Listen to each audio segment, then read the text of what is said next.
mic here. Okay, so welcome everyone, bienvenue. This is a special afternoon because today is the World Creativity Innovation Day as proposed by UNESCO.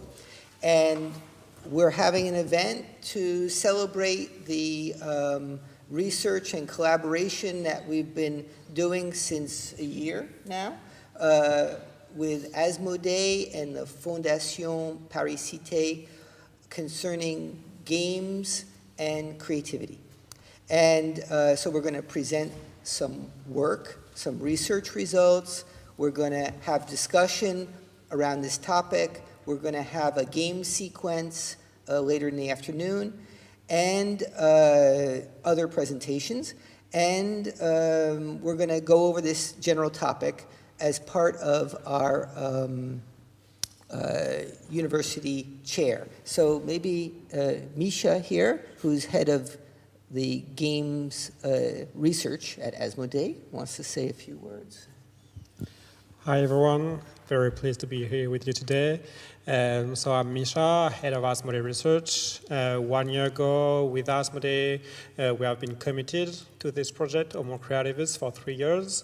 Very happy to use the Creativity Day as the anniversary of the project to have a step-by-step evolution of this study of one benefit for board games. We are very pleased to be the support for discussion or event organization like today to the University of Paris to have this event and be able to share the results with a lot of audience. So thank you, Todd, and very excited for this afternoon.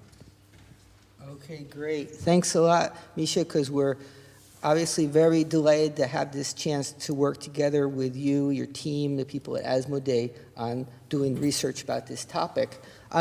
Before Maxence is going to present some results for us to look at, I'm going to show us a couple slides. 1 second, because there.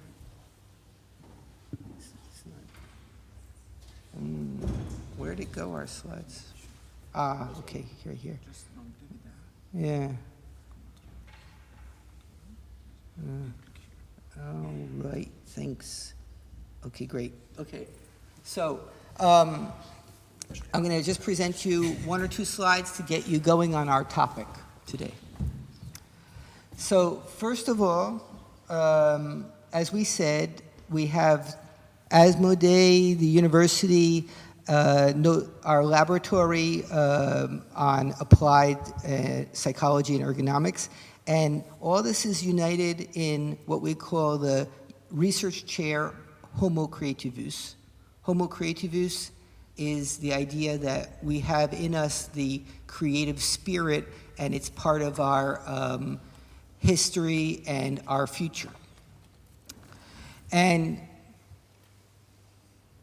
creativity, we can define as the capacity to produce original ideas, original thoughts, and these original thoughts have value in their context. And of course, we can be creative in all different domains, artistic, literary, engineering, culinary, and so forth.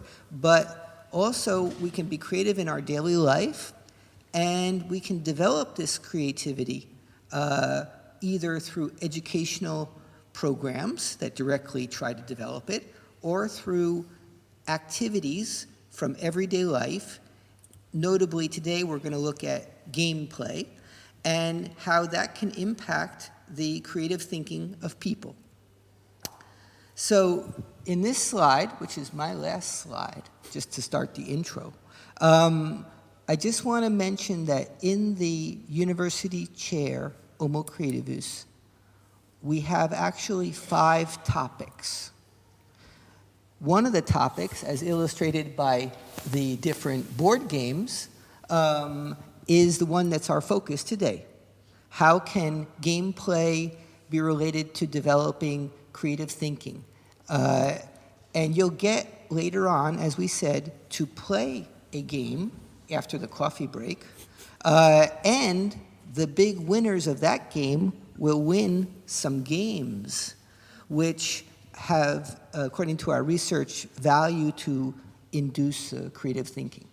But our other domains of research include the creative person and what are the resources that are important to develop creative ability in people at school or in the workplace. So we have models of different personality or thinking abilities or other factors such as the environment which impact people's creativity. We have a line of work on virtual spaces like virtual reality, metaverse spaces, and how working in those kind of environments might impact the creative thinking of people. We have a line of work on culinary creativity, how you could be creative when you make your meals at home, for example. And this is a way that everybody can exercise their creative activity. And we have a line of work on AI and social robots as companion devices for people's creativity in their professional life. So those are our other lines of work in the chair, in the university chair. So that's just a few words of intro. Now I'd like to introduce Maxence Mercier, who is doing his PhD on games and creativity.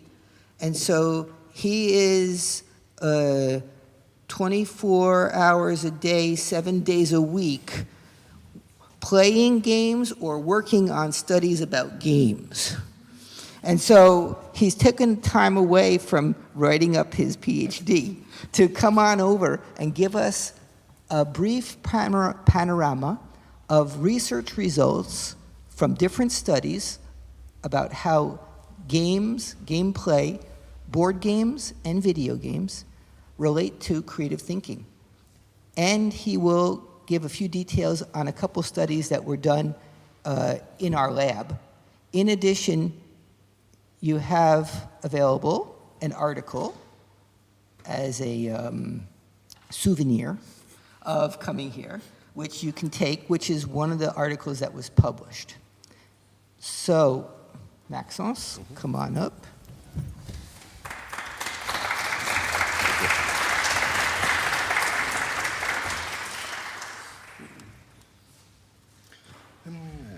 Wait a minute, just. Okay, so I'm Maxence Mercier. I'm Todd Lubart, basically. So I'm going to present to you some studies that were conducted in the lab, plus other studies that were conducted elsewhere, because we're not the only one who are interested in games. I'm going to focus first on board games, and then I'm going to switch to video games, because games are not limited to board games, and video games are interesting as well. So first board games, then video games. So the idea behind all of this, and most of our research was that games could be useful in a way to help teach and practice creativity. And the first study that was conducted was this one. So it was by Park in his collaborator in 2017. So this was the first study of its kind. It was on fifth grade, so we had two classes.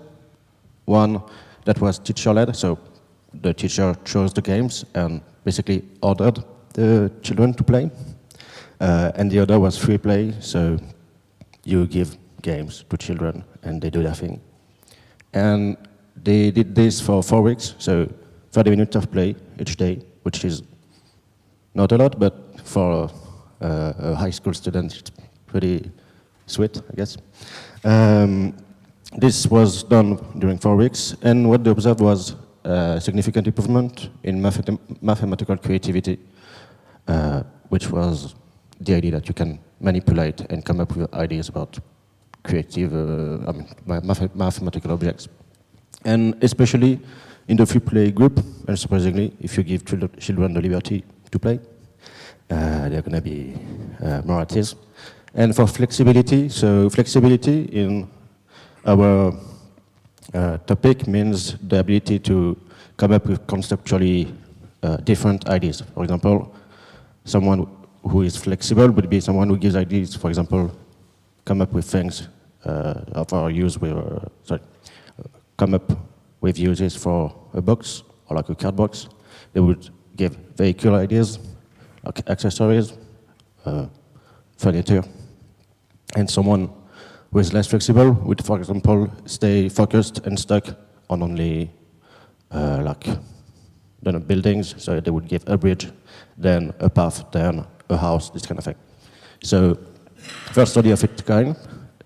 Then this was a second study that was done in 2018. So a bit more experimental. What they did is they introduced games in a university course. And what they found was that people were more motivated and felt that they were more creative, but it was only a feeling, and we're not really looking into feeling, but more into capacity. So it was interesting, but a bit limited. Then we arrived on the scene with Todd. And what we did was first try to come up with definitions definition for games that would elicit and maybe develop creativity or at least improve it. So we had creative board games. Creative board games would be games that require creativity, require idea generation, require coming up with new things to play and to perform well. For example, we had games like Dixit, like Imagine, so games here. Other games like the Big ID, which is a game about coming up with inventions. And in the other hand, we had games that were non-creative. So games like Monopoly, who doesn't really need creativity, or at least you can win without creativity. So first study we conducted was a quasi-experimental study. So for those who don't know, when you do an experimental study, there's an experimental group and a control group or condition. On this one, we didn't have a control condition. This was the Princeps study, so the first of its kind. What we observed was that after playing any type of game, we had an improvement in divergent thinking. Divergent thinking being the ability to produce a lot of stuff from a single starting point. So first study, and so just basic graph. But the idea here is that after playing, so between pre-test and post-test, they played. And they came up with new ideas and more original ideas, notably. Then we did some more serious stuff. So through an experimental study, we compared creative games, non-creative games, and no game control condition. So here we did the proper ways of doing science, basically. What we observed was that after playing only the creative games, we had a significant improvement in originality. So originality, like the name suggests, is the ability to come up with original, unusual, new ideas. We measured other things, for example, the quantity of ideas, and it was not really changed or improved. So what we have here is originality, which is one of the main essence of creativity, which is something that's pretty interesting in and of itself. We also conducted studies on regular people. So for these studies, it was psychology students, which are not really representative of anybody besides psychology students. So what we did was conduct a study on regular people, so 281 of them. And what we observed is that playing more games, so more board games here, was associated with being more creative. What we call creative potential. Creative potential is the idea that you have some assets, some resources that let you be potentially creative. So come up with new and relevant ideas. some examples are like curiosity, openness to experience, for those who know their personality stuff. Creative self-efficacy, so the trust in your ability to be creative, which is really very important. And divergent thinking, so once again, the ability to come up with ideas, with solutions to a problem. And one final study, so Kuo et al., so recently, like 1 month ago, they published a study on high school students, so another population once again, so they were like 16 to 18 years old. And what they did was conduct a sort of experiment. They instructed their students to create games based on their interest, based on a course. So this was a civic education. So we have, I think, the same in France, so civic education. And during an 18-week course, they created games basically all week when they had this specific course. What they observed was increased verbal creativity. So, for example, I don't know, like what helps you create novels or write novels, write poems, this kind of thing. And figural creativity, so creating, I don't know, paintings, this kind of thing. And we observed also increase in civic competencies, which is a bonus, not really what we're interested with, but that's a plus. So this is basically it right now on board games. So there are a few other studies, but they're not really not conclusive. Or, for example, we have some studies we've thought that we have yet to publish. So we won't go into too much detail. We're not going to spoil what we're working with right now.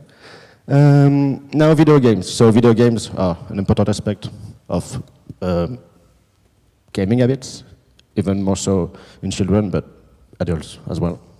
So first off, there's been a few studies on divergent thinking specifically and video games. The idea behind this is that maybe playing two more games helps you come up with new ideas, have more imagination. And the first study of its kind was by Jackson and her collaborators. They observed a positive correlation between gaming habits and divergent thinking as a whole, so quantity of ideas, quality of ideas. And on a sample of 500 children, and it was the first studies that really shook the world, but it was the first study that showed that maybe playing isn't so bad in 12-year-olds. So pretty interesting stuff. Yeah, in 2015, did something akin to an experiment, not totally. They gave either action video game, so a first-person shooter, or non-action video games, so Candy Crush was the game, basically. And they looked at the effect of this game on creativity, and basically Call of Duty, Battlefield, this kind of game are better than Candy Crush for creativity, which is interesting in and of itself. And Moffat, they conducted another study on three types of games, so a shooting game, first-person shooter, a puzzle game, which was Portal 2, so you have to solve puzzles with the portals and everything, and a sandbox game, which was Minecraft. And I don't think I need to explain Minecraft to you. What they observed was that some of those games helped with flexibility, again. So flexibility being the ability to come up with conceptually different ideas. So those two, so Ye and Moffat, were kinda bad in terms of sample size, so less than 30 people, and we want more than this type of sample size, because the more the better. We have a study by Blanco Herrera, which was conducted in 2019. So they took people that were regular people, and they asked them about what games they were playing, and about aspect of their creativity, so what they call trait creativity, which can be likened to divergent thinking. And what they observed was that the people that played more video games were more creative, once again.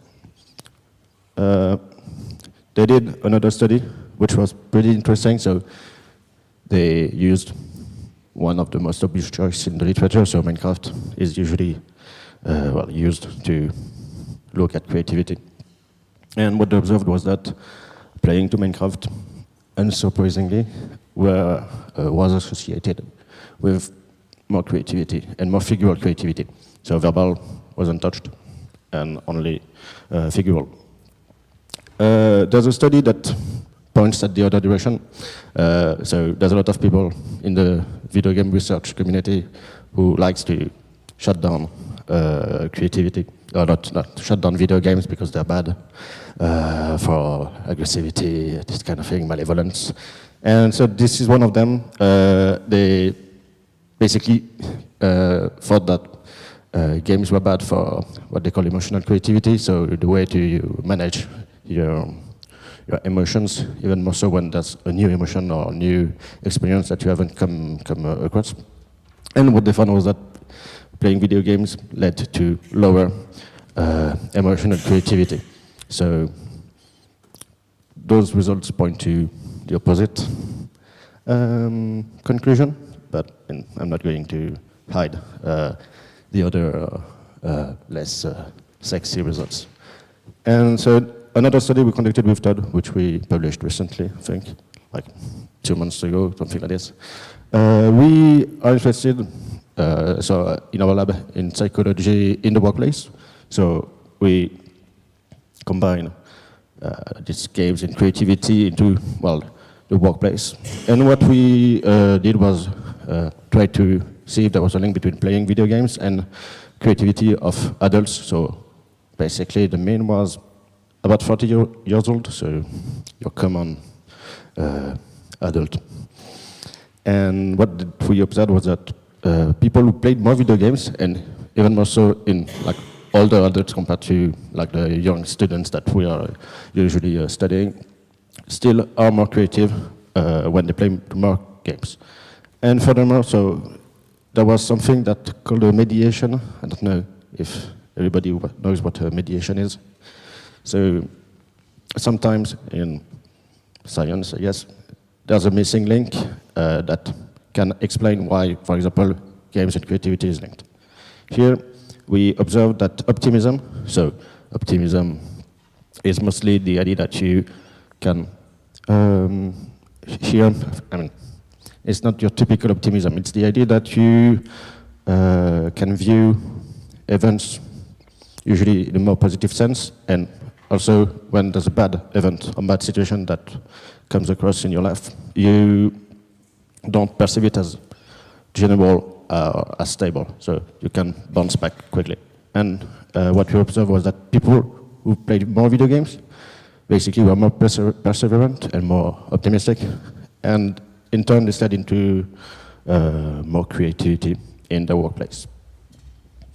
And I'm pretty sure that's all we've got for now. I don't know if Todd wants to. Mm-hmm. Yeah. So great. Okay, great. Thank you, Maxence. So I just want to add a few words to what you saw to put it in a little perspective. And then we'll have some questions, and we're going to have our discussants who will come on up to give their reactions to this whole topic, okay, with what was presented. So what Maxence showed was a kind of overview of different studies that you find in psychology about gameplay and creativity. And this is a bit of at a meta level of these studies. First, we can see there's only a few studies. There's not too many, okay? So you saw an overview of maybe 10 studies. That's about what there is on terms of gameplay and creativity, be it board games or video. Generally, Either we do experimental studies, we have people come in, they play some game or another, we see if it impacts their creative thinking, okay? So in one of our studies, which is here in the article, people either played what we call a creative board game because to win, you have to invent new ideas in the game, or they played a non-creative board game, which is fun, but you don't have to invent any ideas to win the game, okay? And as was said, the people who played the creative board games, they showed a higher gain in creative thinking compared to the non-creative board game players, suggesting that there is a real impact. The other kinds of studies you find are what we call correlation studies, where we ask people, for example, tell us about how much you play games, and they say what they do naturally. And we ask them, how much are you creative in your workplace, in your daily life? How much do you feel you're a creative person? How much do you engage in creative activities like hobbies that are creating stuff? And people report, generally, the more they say they play games, board games or video, the more they say they're showing creative activities in their life, okay? Of course, this is correlational. We don't know if there's causality, but theoretically, we think it's a causal thing.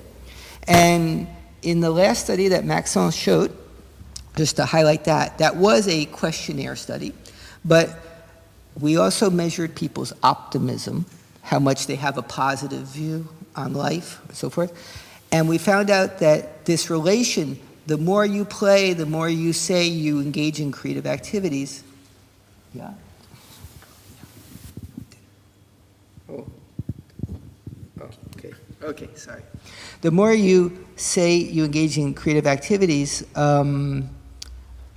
it goes through the fact that the more you play, the more you tend to be optimistic. The more you're optimistic, the more you tend to show creative thinking. Okay? So this is an overview of the literature with a few studies that we've done as part of the Homo Creativus line of work this past year, and so forth. And now we've got a chance for any questions, comments with all of you and our discussants. So what I suggest is that we bring up our three discussants, if they're all here, because I know two are here, and the third person has to show me who you are. And then come on up, okay? Let's hear a word from you in reaction to this line of research. And then we'll have open discussion and questions with everyone, okay? So, come on down. Maud, come on down. And Brandon, come. And do we have someone here with us? Huh? Romain, I think, is it? Yeah. Come on over, Romain. Yeah. Okay. Hang on. I don't know if Romain wants to come on over. Yeah? Yeah, there's a chair here for Romain. Right. Okay. So I'm going to let each person here, as they start to talk, you just introduce yourself.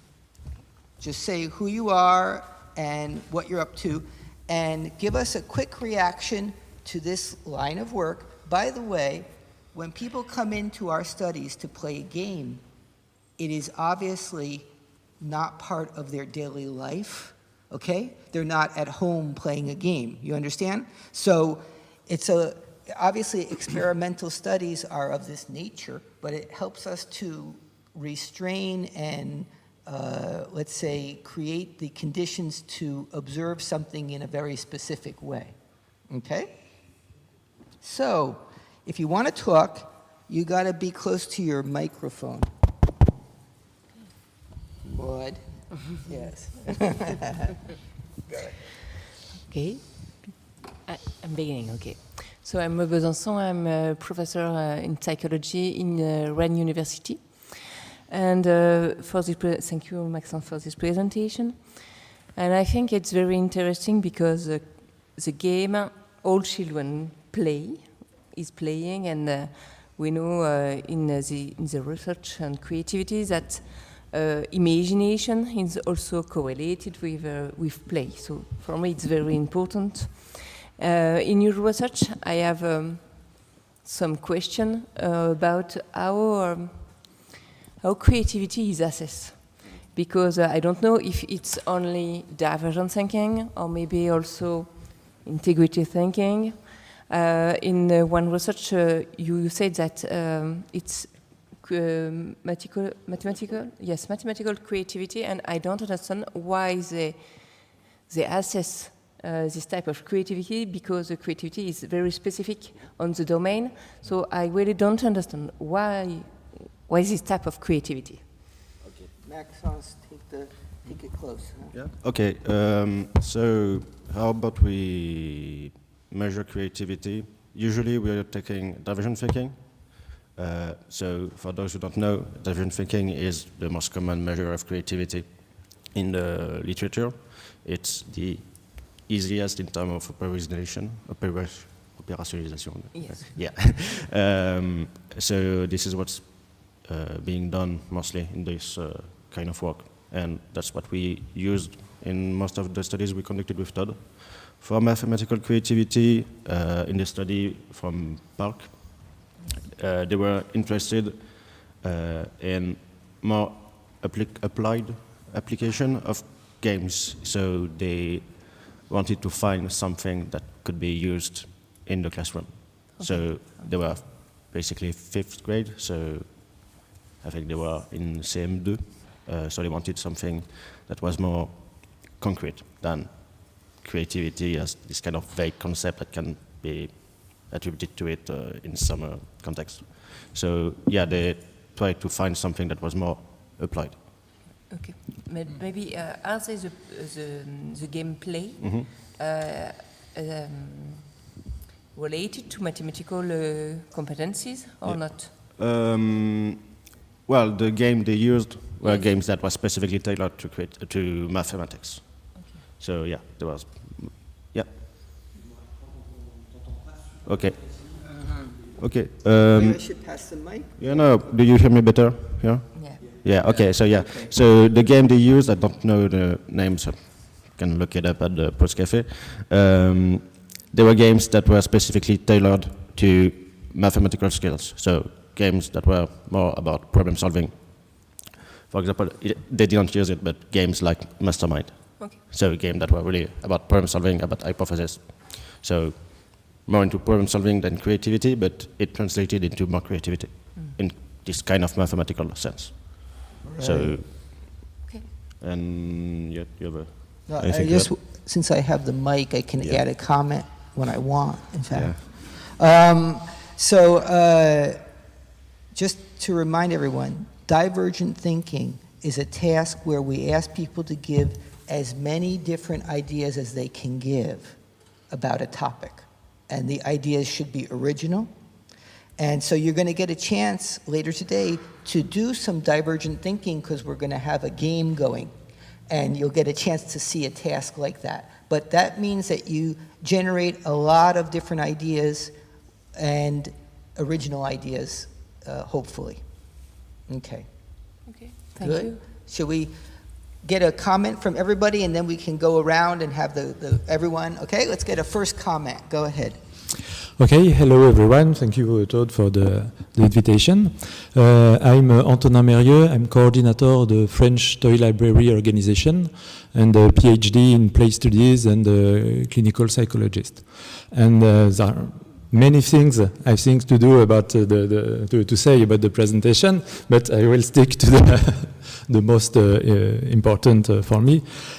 First, that's great that we saw this kind of work today, because there is a lack of studies on the effects of play on games, and maybe what is difficult is to isolate the one from the other.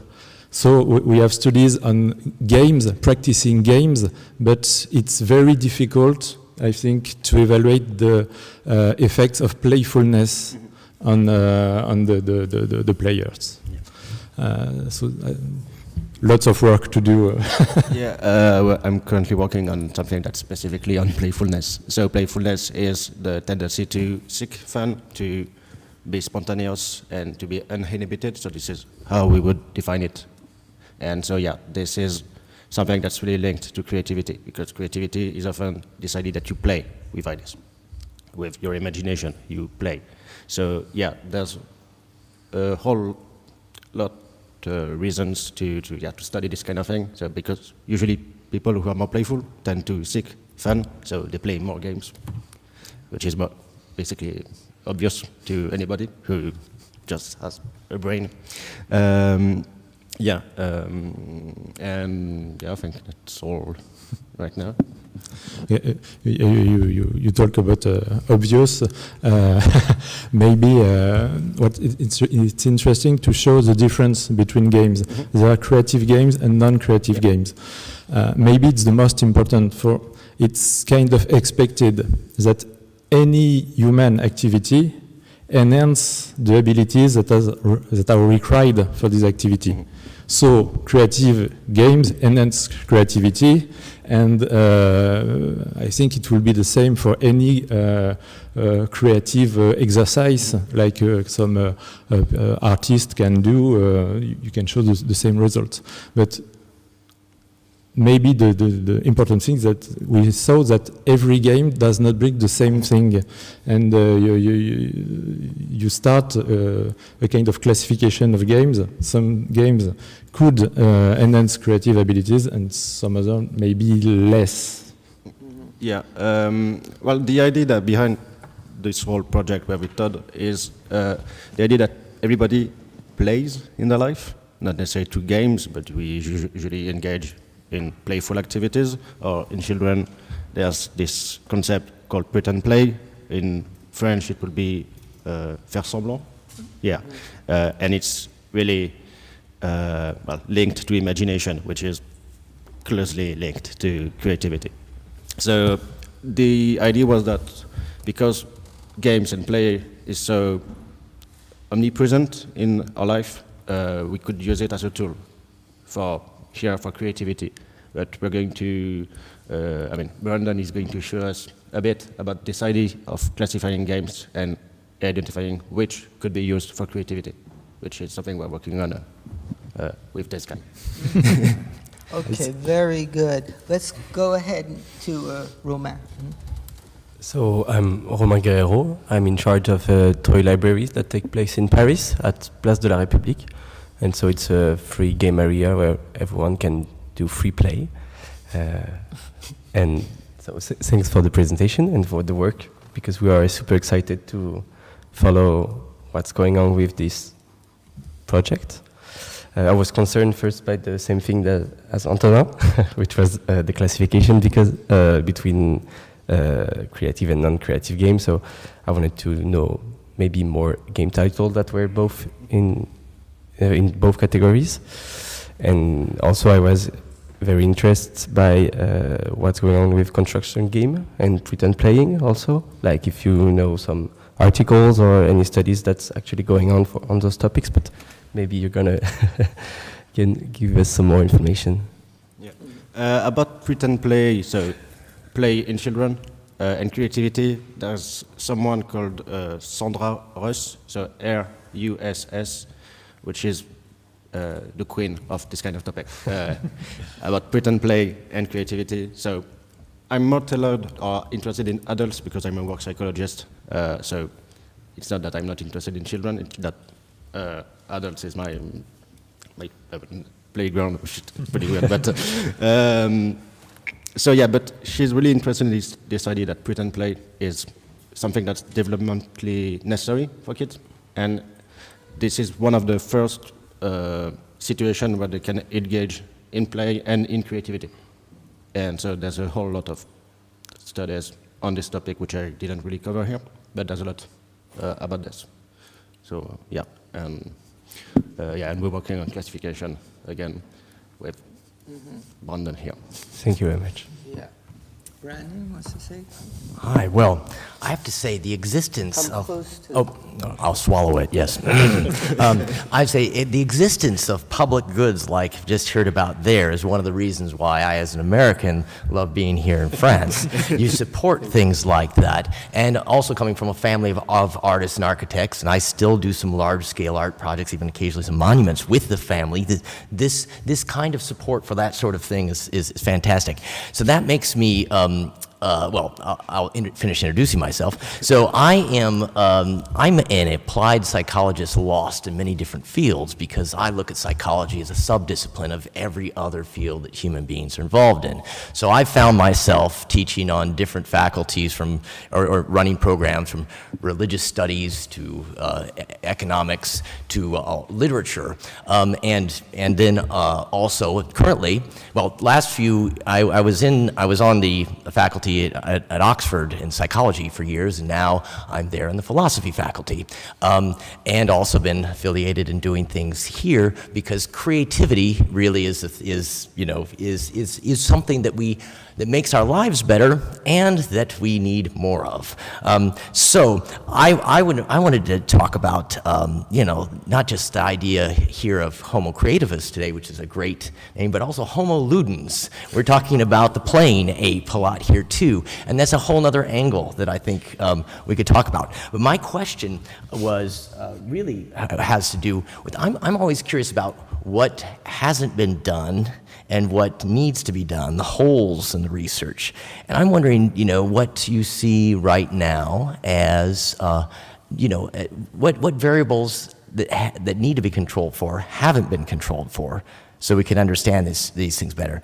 I think, and what new technologies might we start using? I mean, I'm quite interested in the arousal theories of creativity. I'm also thinking that there are new technologies that really could make a difference. Eye tracking, other physiological measures.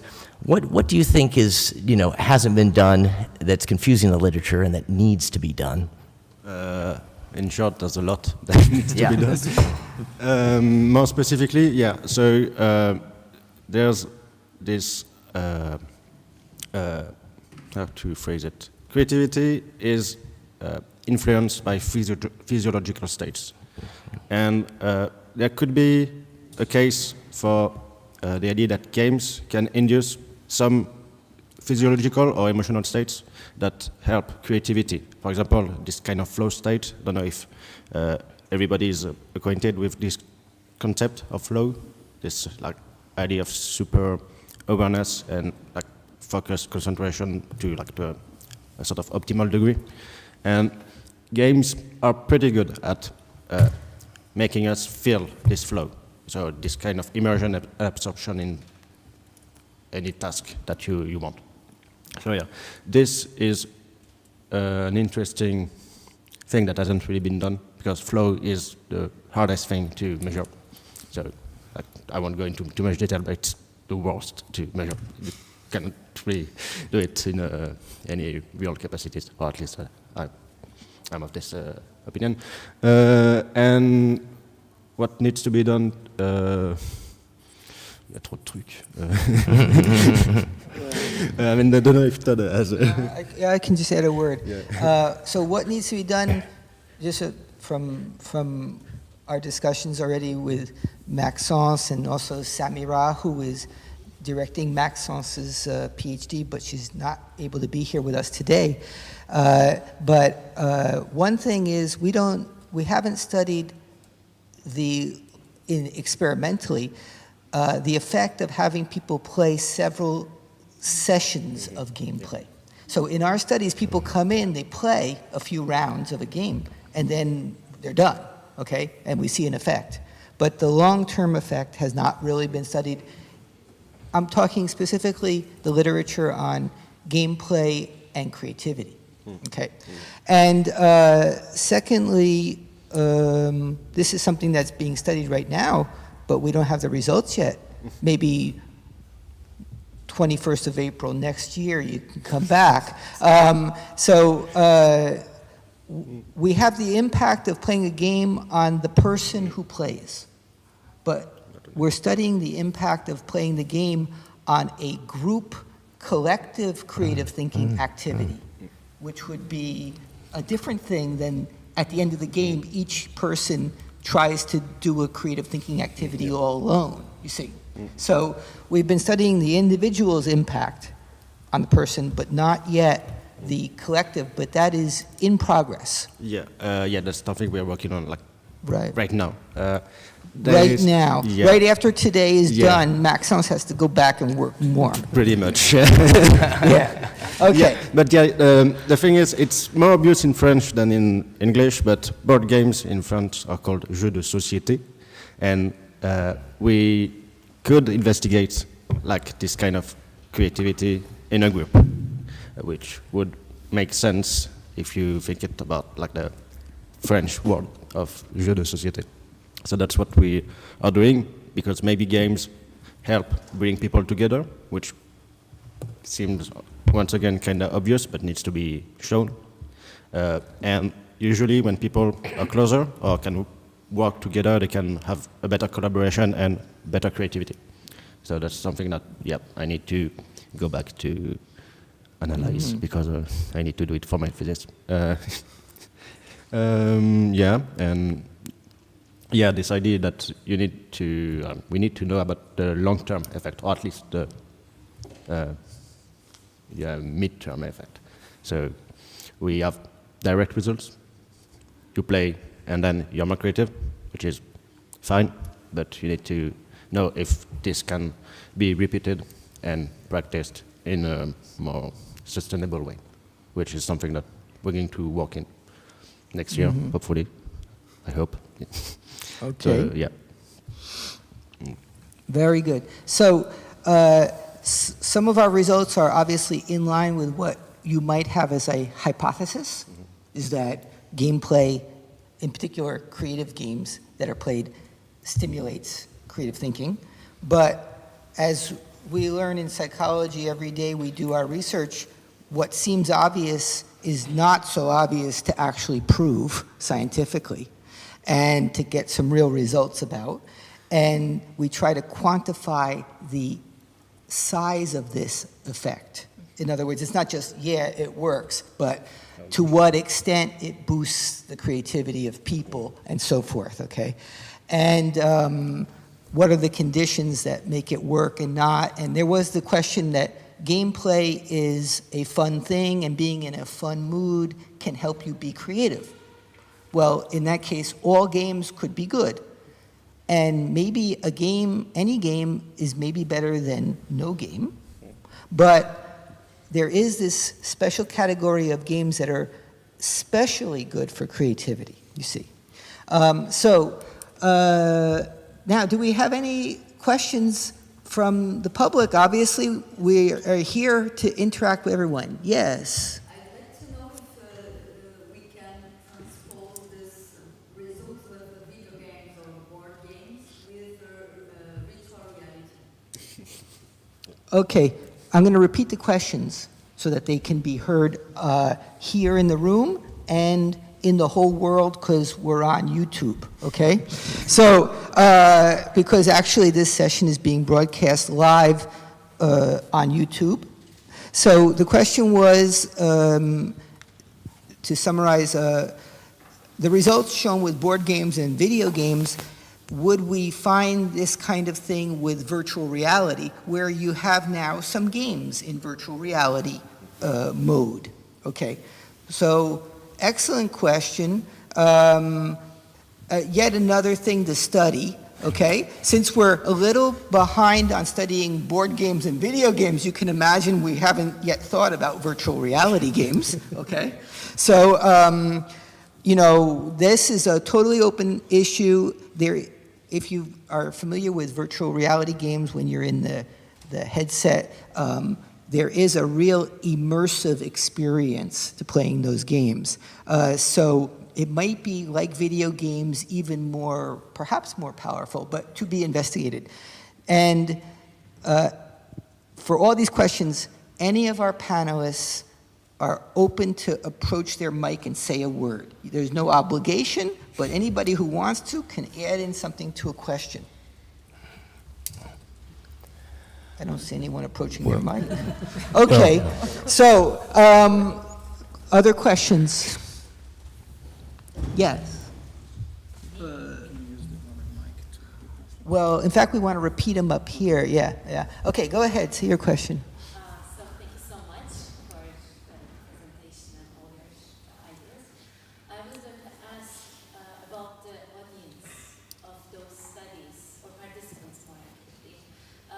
As far as I understood, there are like younger participants who attended and performed better creative outcomes, especially like in none of the studies mathematically, right? So I was going to ask, in terms of like practical life, is there a distinction between the perception of game within an educational environment and in a real life environment? Because of course it can transform the classroom environment and the perception of the course overall, but is there any study that makes such a distinction or analysis of perception of game within course and in real life? Okay, so the question is concerning the perception of games in real life environments, in educational environments, or in experimental study environments. And I think some of our panel members might have a word to say.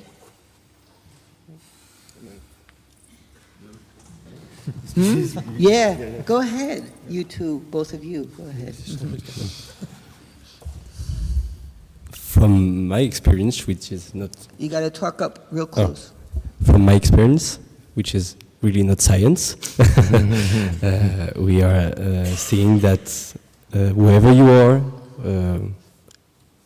it doesn't mind the education you had when you were younger, maybe the environment. We are thinking and we are seeing that it's quite true for anyone, and the results in playing always enhance creativity, maybe not in the same size, but yeah, that's what we see. Anything to add? You want to? Yeah. Now, one thing we could, one way to approach it is via correlational studies. So you can look at some population, like, for example, working adults versus like teenagers, and see, for example, if the link between their gaming habits and their creativity is stronger, for example, for children or for teenagers, as opposed to in adults. What we observe, or at least what the first results appear to show, is that the link is present in both,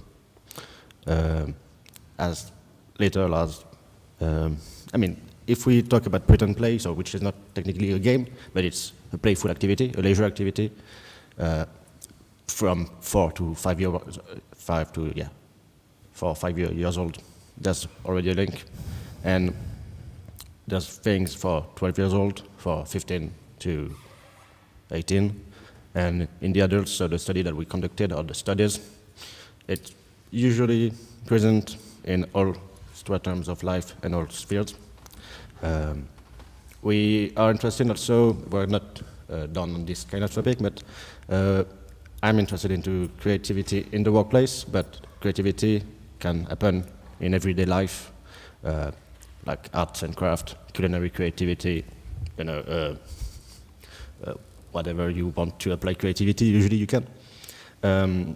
This is something that we could work on to see if it applies to all spheres of creative activities. Because we don't really know, but there might be something there. So, want to get you? Mm-hmm. No, I would just want to remember a lesson from Tom Sawyer. Maybe you know him. There's a scene in Tom Sawyer where Tom has to paint a wall, a wooden wall, and The fence. The fence. Thank you. And he doesn't want to. It's a punition, but he do it because he has no choice. But he's bored.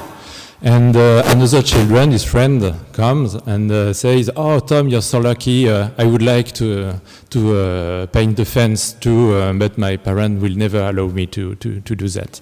And then Tom thinks, "Okay, I will be kind. I let you paint a bit, but you give me something in exchange."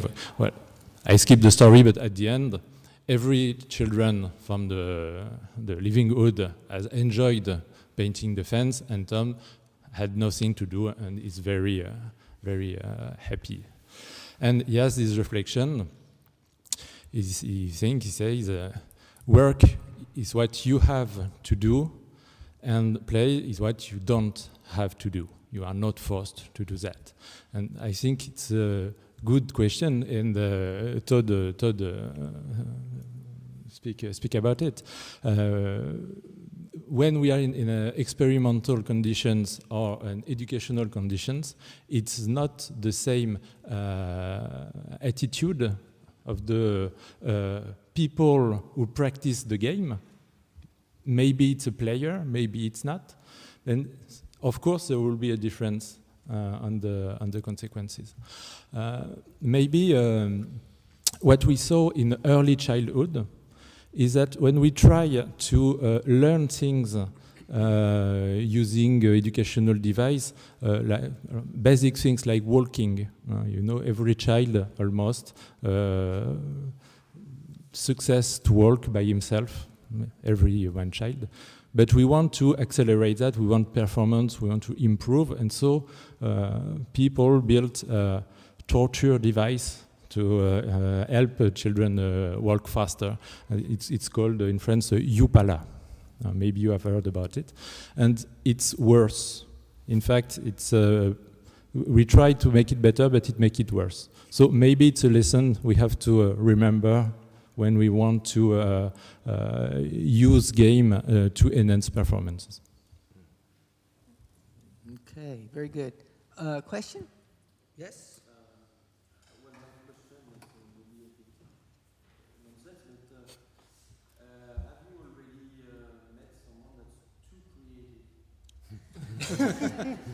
Have we met someone who is too creative?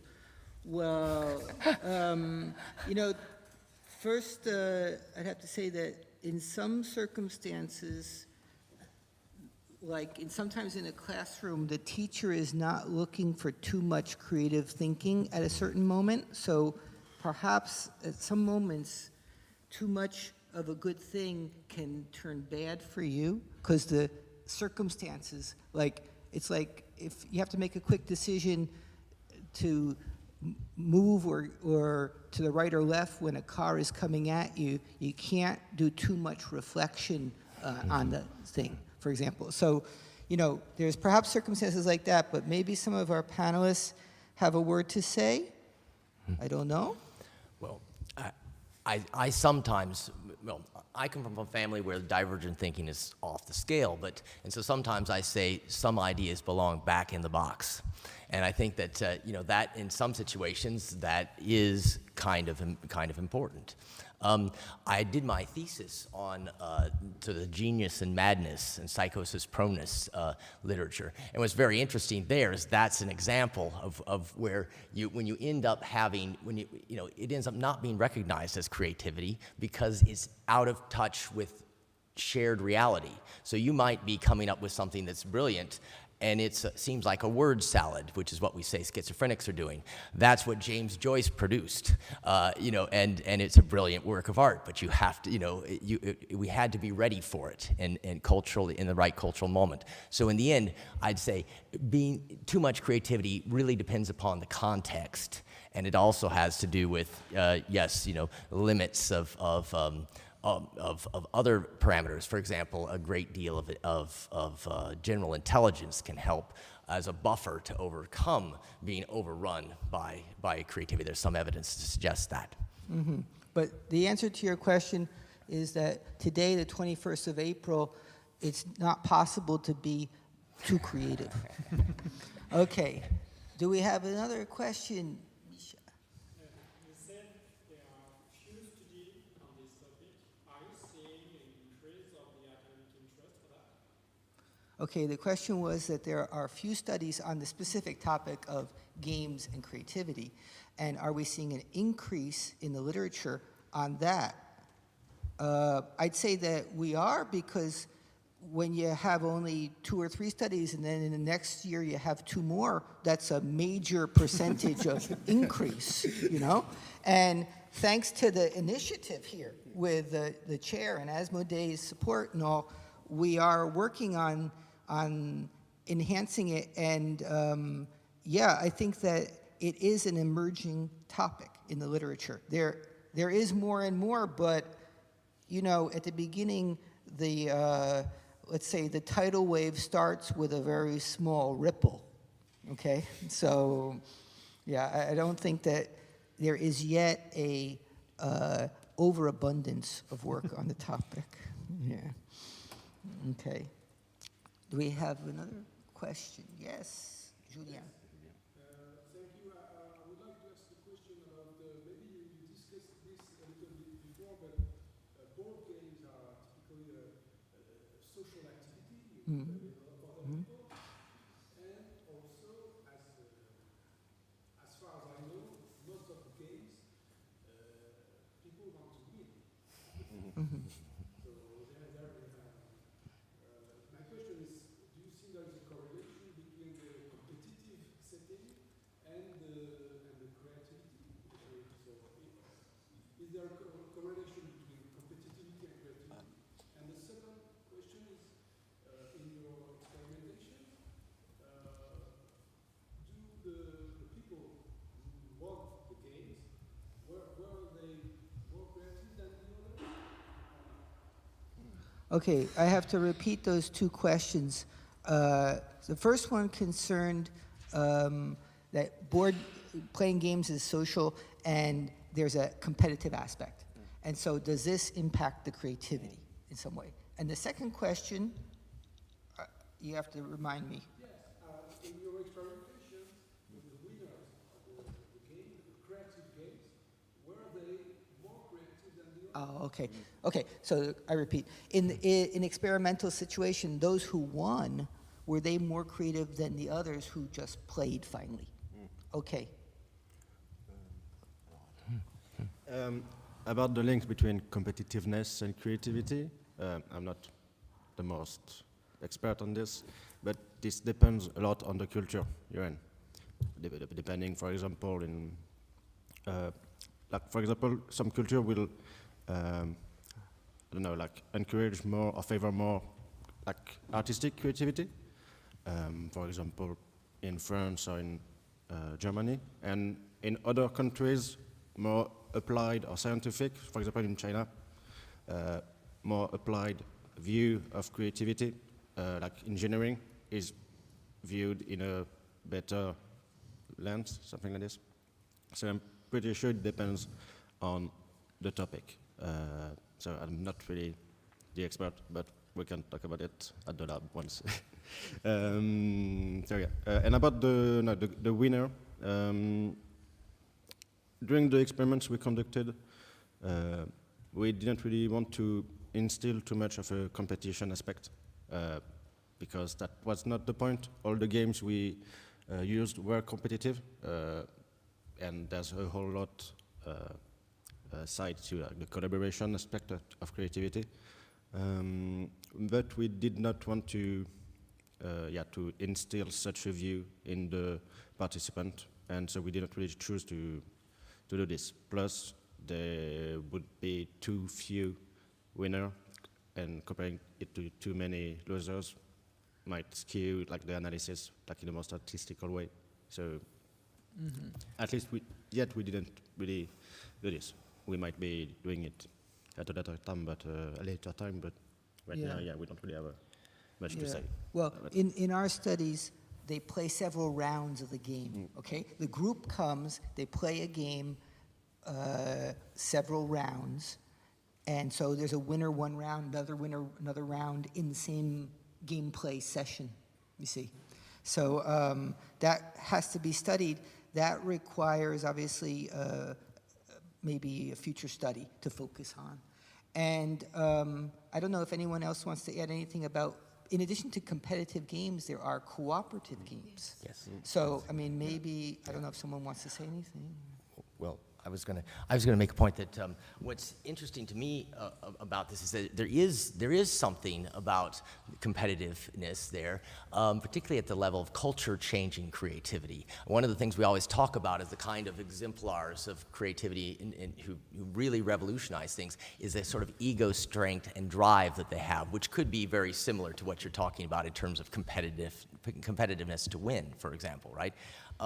And I think, like one example, I worked with Howard Gardner for a while, and he has this great book called Creating Minds, where he has different exemplars of areas of creativity, 7 of them, which are his multiple intelligences also. And he put the personalities of all 7 of those exemplars, which included people like, Gandhi, Einstein, Martha Graham, Freud, he put them on a scale between how their interaction with other people, from benevolent kindness to outright psychopathy.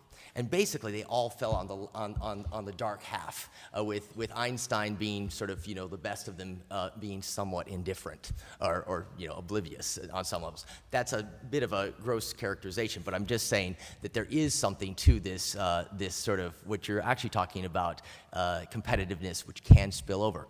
Another thing that's really would be good from another field, if you were to do things in economics, there's a thing called co-opetition. And it would be very interesting to see the difference between as Todd was just suggesting, between extreme cooperativeness, which would be the personality variable, for example, of agreeableness, and then those that are actually like curiosity driven and trying to solve the problem somewhere, coopetition in the middle, and those that just don't care about anybody else or anything else but winning. And I think you could do quite a nice spectrum on that. Great. Yes.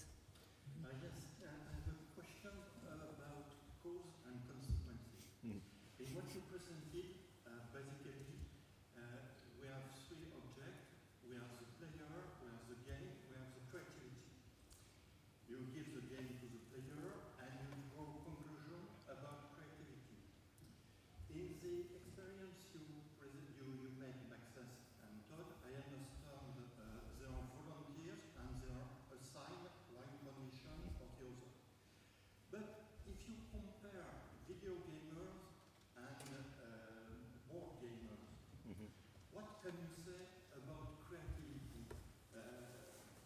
Maybe there could be another factor which explains why some people become video gamer and other board gamer or both.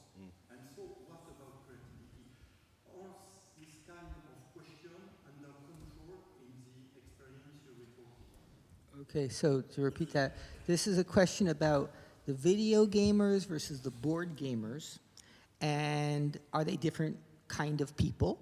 And was anything controlled about this in the research? This is a summary of that question.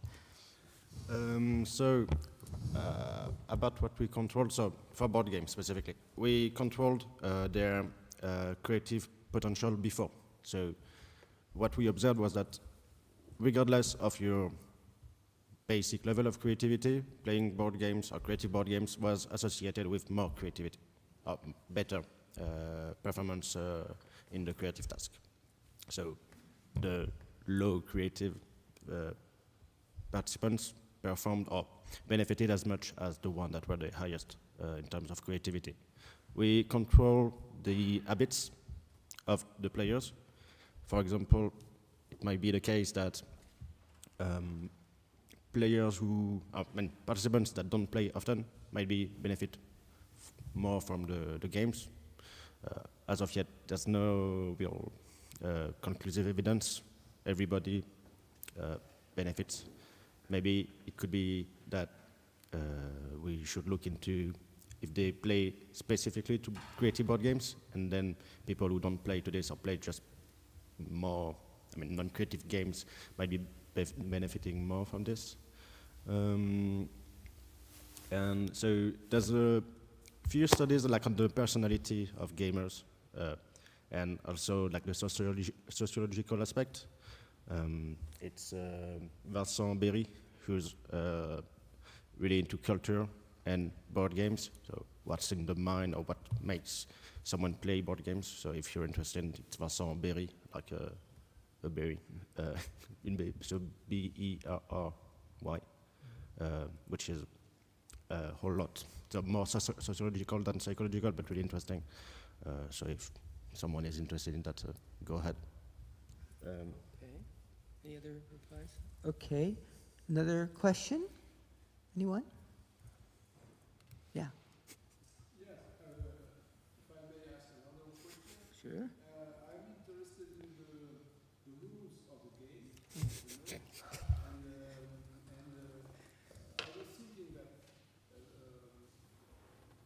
well, being creative and following the rules, is it really compatible? Or maybe the rules are stimulating the creativity, but on the other side, breaking the rules, cheating, for example, isn't it a creative way to do the game for you? Okay, so this question is about the rules of the game because you have to play within the rules or you could break the rules, and how does this relate to creativity in the game or in general, right? Because, okay, so maybe our panelists want to say something, I don't know. So yeah, I know you're interested in that, so we will work on this together. But about cheating or like exploiting the game for board games, there's no real thing right now. But for video games, some researchers in the United Kingdom looked into people who use this glitch, so who break the rules of the video games. And what they saw is that this is really associated with creativity, or it's a part of what makes a game potentially creative. So, for example, open world games, there's a lot of potential for breaking the rules of the game, or games that are a bit bugged, and people like to use glitch and get outside the map. And so this was something that could be said to play or help people be creative in the game. Don't know if it translates outside, but this was one aspect that they looked into, like basically glitches, in finding glitches also. Like there's a lot of people who, besides using glitches, really like finding the bugs in the game. So we could maybe make the case that these people can be creative in this aspect. And yeah, for board games, we will work on this together. Okay. Yeah, but maybe I think that to be creative, it's important to have some rules, because without rules, it's very difficult to be creative. For example, if I say in English, go out to the room, and to go out, you with your hand you open the doors. But if I say, okay, you can go out, but you don't use your hand, after it's one rules more. Yes, there is one rules supplémentaire, extra rule, and after these rules, it's more difficult to go only on with your hand. And okay, I don't use my hand, so maybe I can use my foot or maybe my hand. I don't know, but you're more big. You'll be more creative with more rules. Maybe. Yeah, there's a whole lot of studies on creativity under constraints. Basically, when you cannot do the thing that you usually do, well, what's going to happen? And usually you need to be creative to overcome such constraints. Okay, Yeah. question? Yeah. Yes? It's in response to this question. Yeah. Well, I know it's all about games, but before any games, there was none. So the first ever invented game is Homo Creativus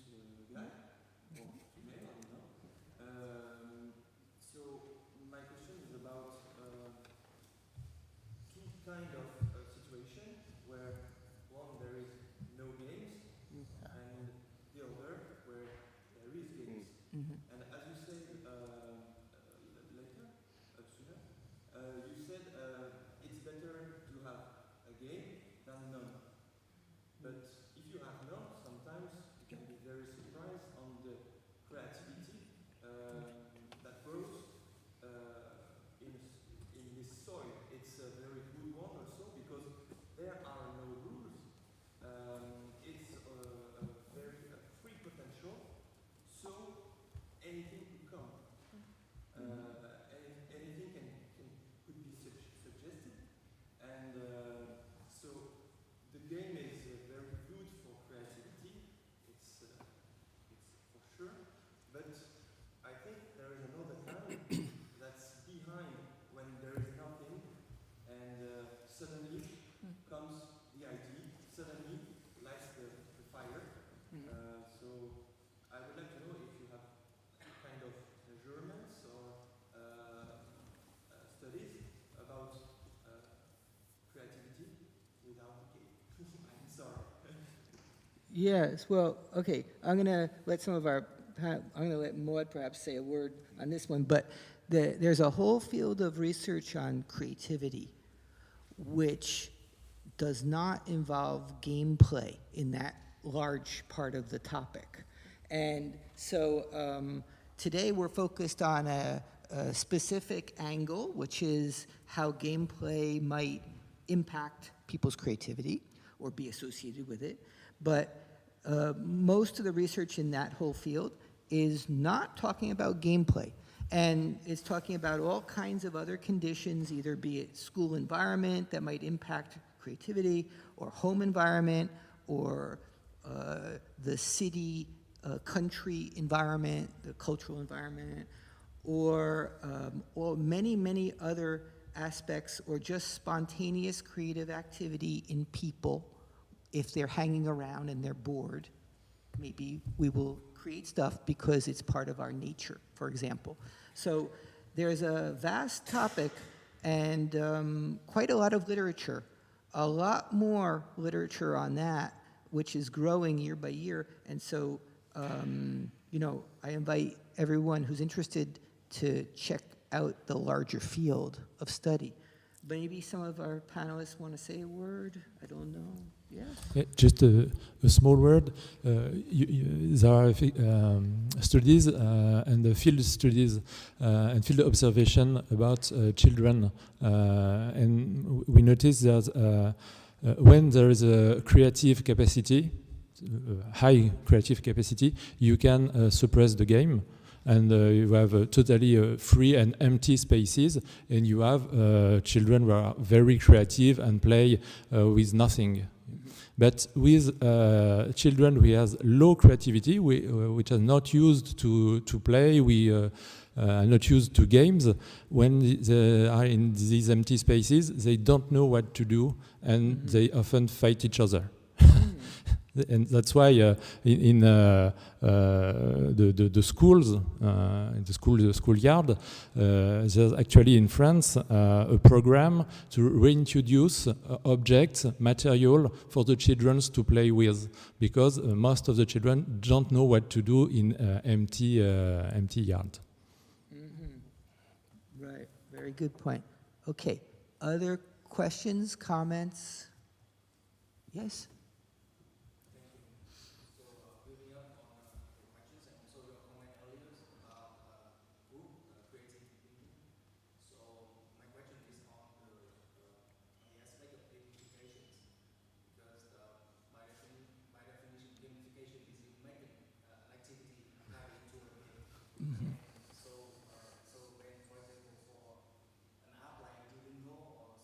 Company nowadays, they work become like somewhat like games, and maybe is there any research on the impact of gamifications on increasing creativities after that activity has been put into the game, and is that really the focus of this kind of research we are talking about today? Okay, I repeat the question. Your question is about gamification, using gaming principles in an activity that is not a game, like to learn language or something. And does that impact the creativity of the people, or maybe they're learning in that activity that they're supposed to learn? Well, so I'll just start off, and I'm going to let the panel say, but there is a field called game-based learning with its own special conferences and so forth, in which you take learning activities and you gamify them. You put in some gaming principles. And generally that field, they're studying how to put the gaming in, but generally, because the field exists and is growing, we can sort of say that it's got some positive impact on the learning that's going on. But that takes us out of the, let's say, somewhat, this whole topic of gamification is an extension of our current research line here, which is focused on real games being played, okay? So be they board games or video games, for example, they are real games. It's not a language learning activity that got gamified. It's, for example, it's Dixit or it's Imagine, okay? So now maybe the panel wants to react to that. Yes? Yeah, you explained it very well, but I think there's something about intention. When you are using, for example, Duolingo, you are wanting to learn something and you won't open the app just for playing. We saw earlier one studies that showed that people that were free playing were more creative. And I think there's the answer is here, actually. When you are playing, you are doing it freely, and so you doesn't need to research something to gain. When you open a box of Dixit, you're not doing it because you want to be more creative, and so I think that this is the center of the thing. And if you do something with some intention, then it's not gaming anymore. It's learning with a different, like it's a tool and not a game, because it was designed as a tool and not as a game. So yeah, maybe free play is the answer. Okay. Other reactions to that? Okay. Other questions? Yes. I'm trying to see. Yes? Okay. You have a question? Do you? Okay.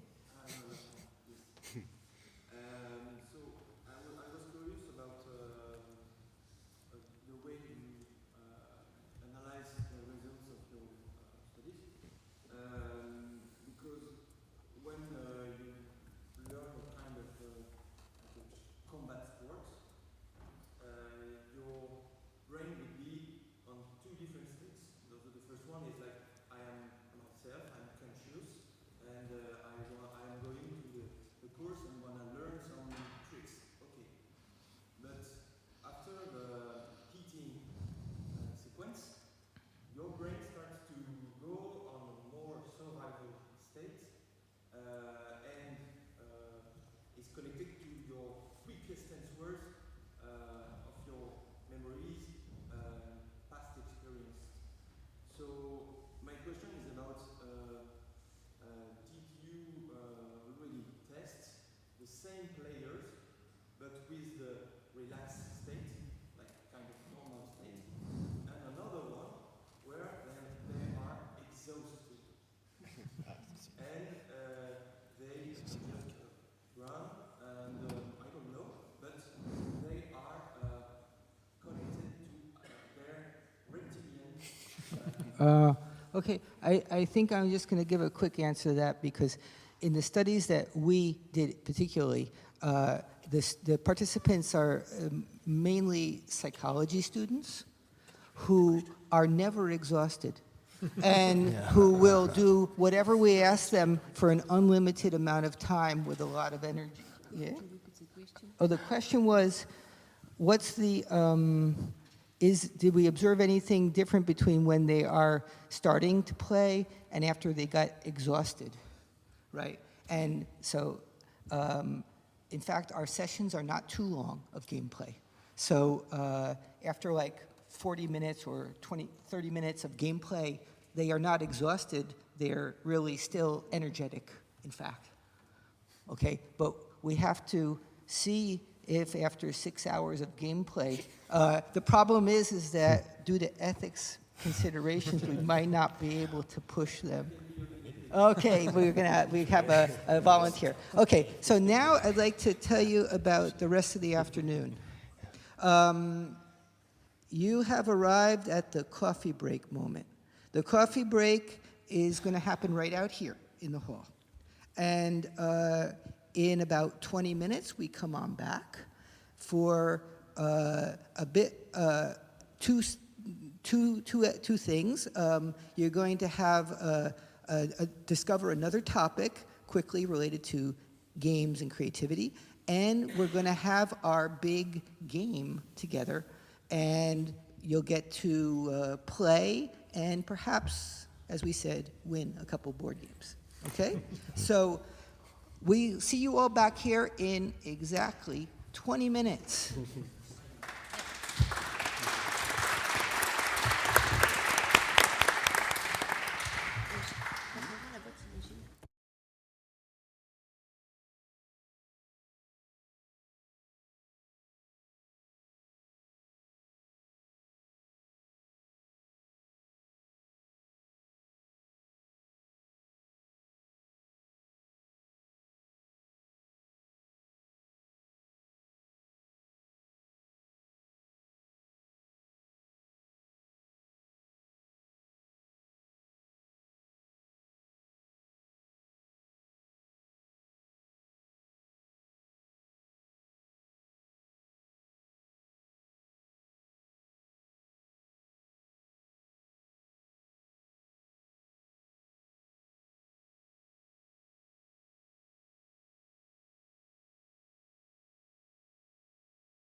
Okay. Hello. Don't do the feedback. No, there's no feedback. They got it arranged here.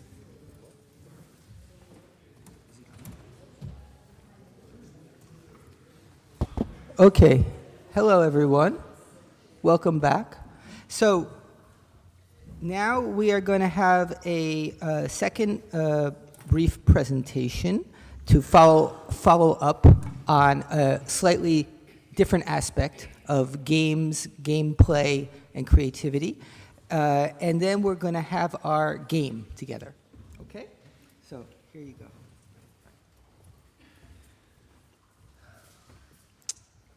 Okay.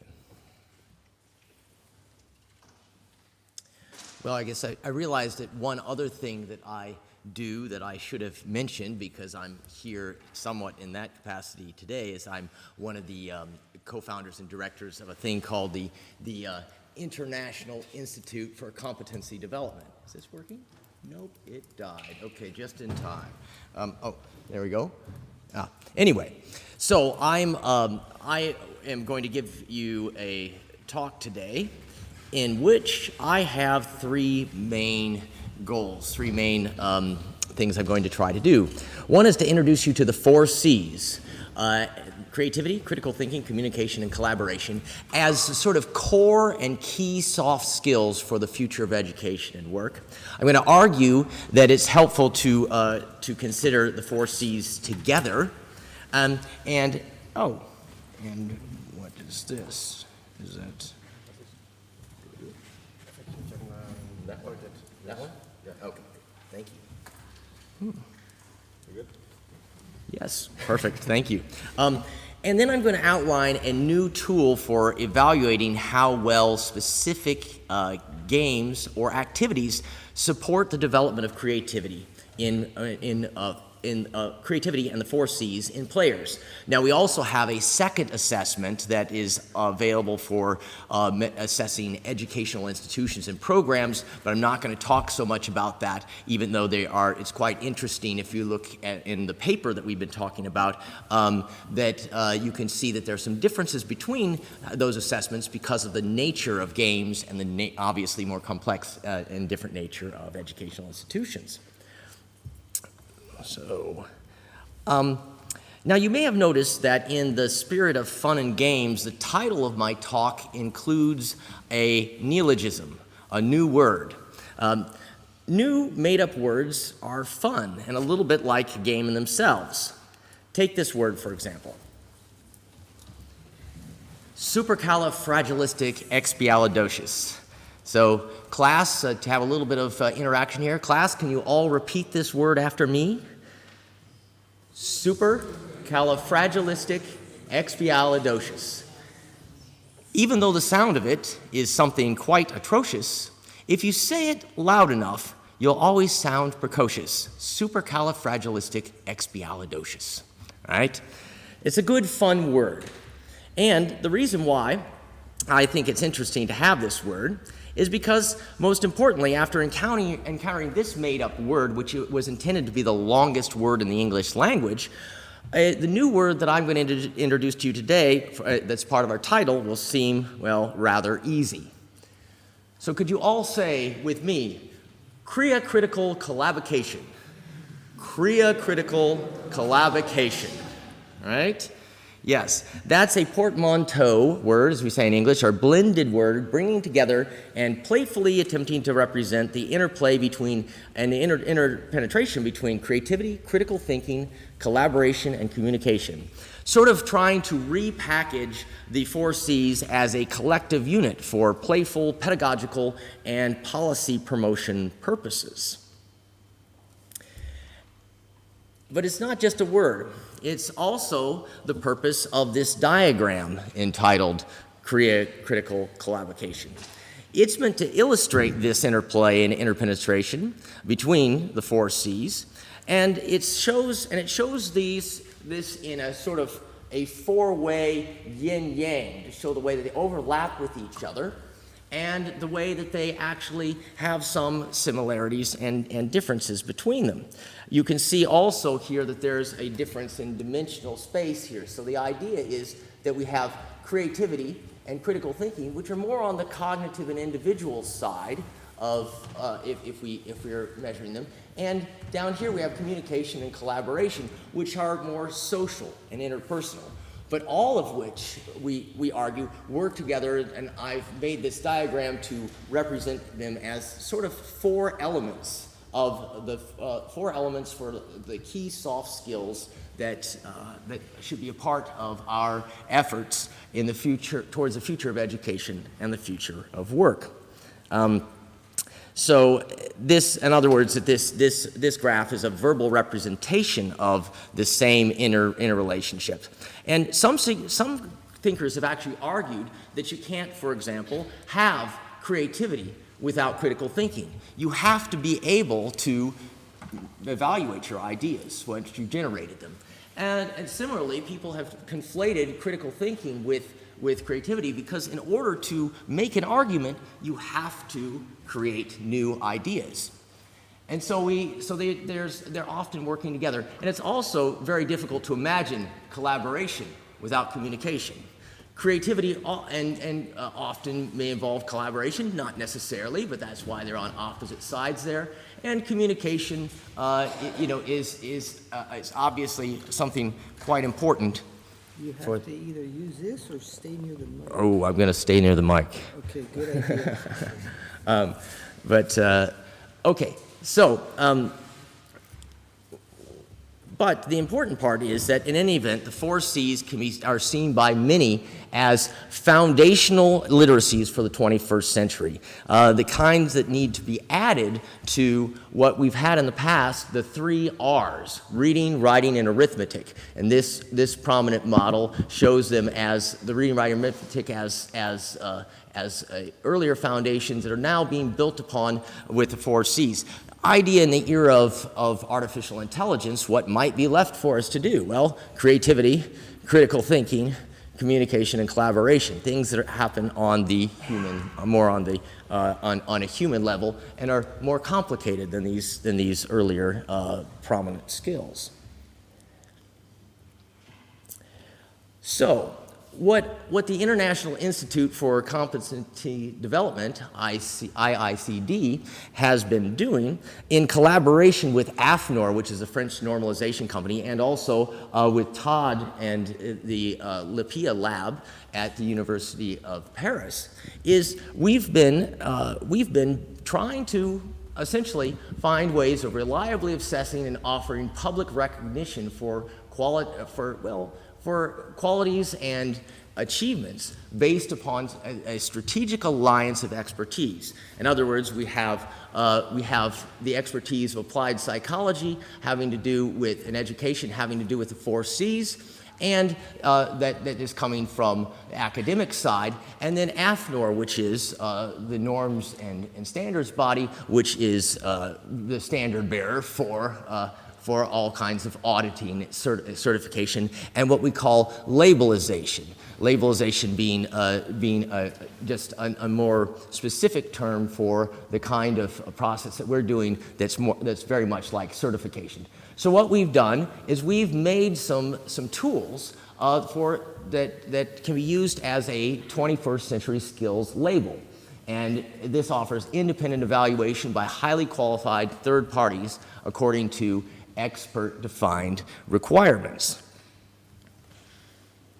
And in other words, to introduce yet another word, what we are targeting here and what we think the worlds of consultancy, business, and education could use a little more of, could use a little more of, is actually this word right here, which I won't say because we're on we may be on a family-friendly channel, and you're mature students, so you can figure it out for yourselves. But and I don't want to say that the attempt to be qualitatively disruptive and by interjecting high academic standards into the certification of people, processes, products, and human resources, education, training, and the future of work. I don't want to say that is our mission statement in the International Institute for Competency Development, but we are trying to hold people, processes, and products to the highest recognized standards in academic rigor. And so this has more recently resulted in a large article in an important journal that's precisely on the topic I'm talking about today. Some of the co-authors are here, Maxence, Todd. I don't know if Miriam and Stephanie are still here. Yeah. And, but you can obviously talk to them some more if you'd like to as well about some of these things. So what is our assessment framework for games like? You can read more about it in the article, but the games grid, which is appropriately different, as I mentioned before, from our other grid that I'm not presenting, that's for educational institutions and programs, works as follows. Each of the 5 components that you see here, each of the 5 components that we have for each C, and we'll just focus on creativity today, we evaluate the game on its list of subcomponents. So for creativity, we have originality, divergent thinking, convergent thinking, mental flexibility, and creative dispositions. These are things from the literature that we use, that we determined are important to assess creativity. Now, one thing that is very important here is in the article we also talk about how to assess all these things at the individual level. But what we're trying to do here is something new and different, and that's why we're presenting this particular grid. Is we're trying to assess how games actually support the development of creativity, critical thinking, communication, and collaboration. In other words, we want to actually find an assessment of the medium of learning, and in the case of educational institutions, the place of learning. So what we do is we have, for each one of these different subcomponents, we have to ask, is it possible in the game? Is originality possible to show in the game? And is each of these subcomponents required for success in the game? And the point is that we have to have a yes for both of those things enough of the time that we end up being able to say, yes, this game does support the possibility of training and developing the particular one of the 4 C's. Oops.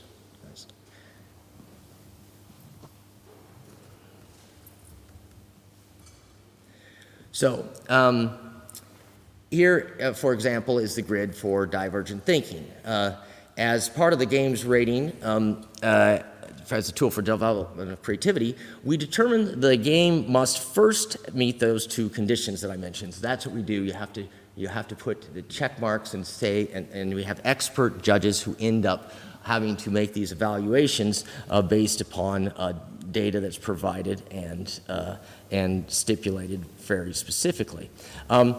And once we have found out that they do that, we can then say that if both conditions are met, the game is considered to have the potential to improve creativity through the practice of certain components of behavior.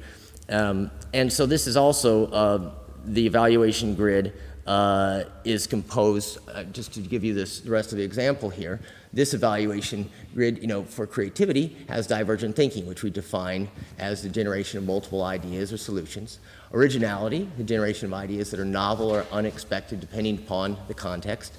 Convergent thinking, combination of multiple ideas and selection of the most relevant idea. And mental flexibility, changing perspectives on a given problem, breaking away from the initial ideas. And creative dispositions, which are multiple personality-related factors that are related to creativity, like openness to experience and risk-taking. So, for the rest of the details, you can see in the article, and of course, what we're also interested in finding people that are doing research or interested in partnering with us or ongoing rigorous testing and development.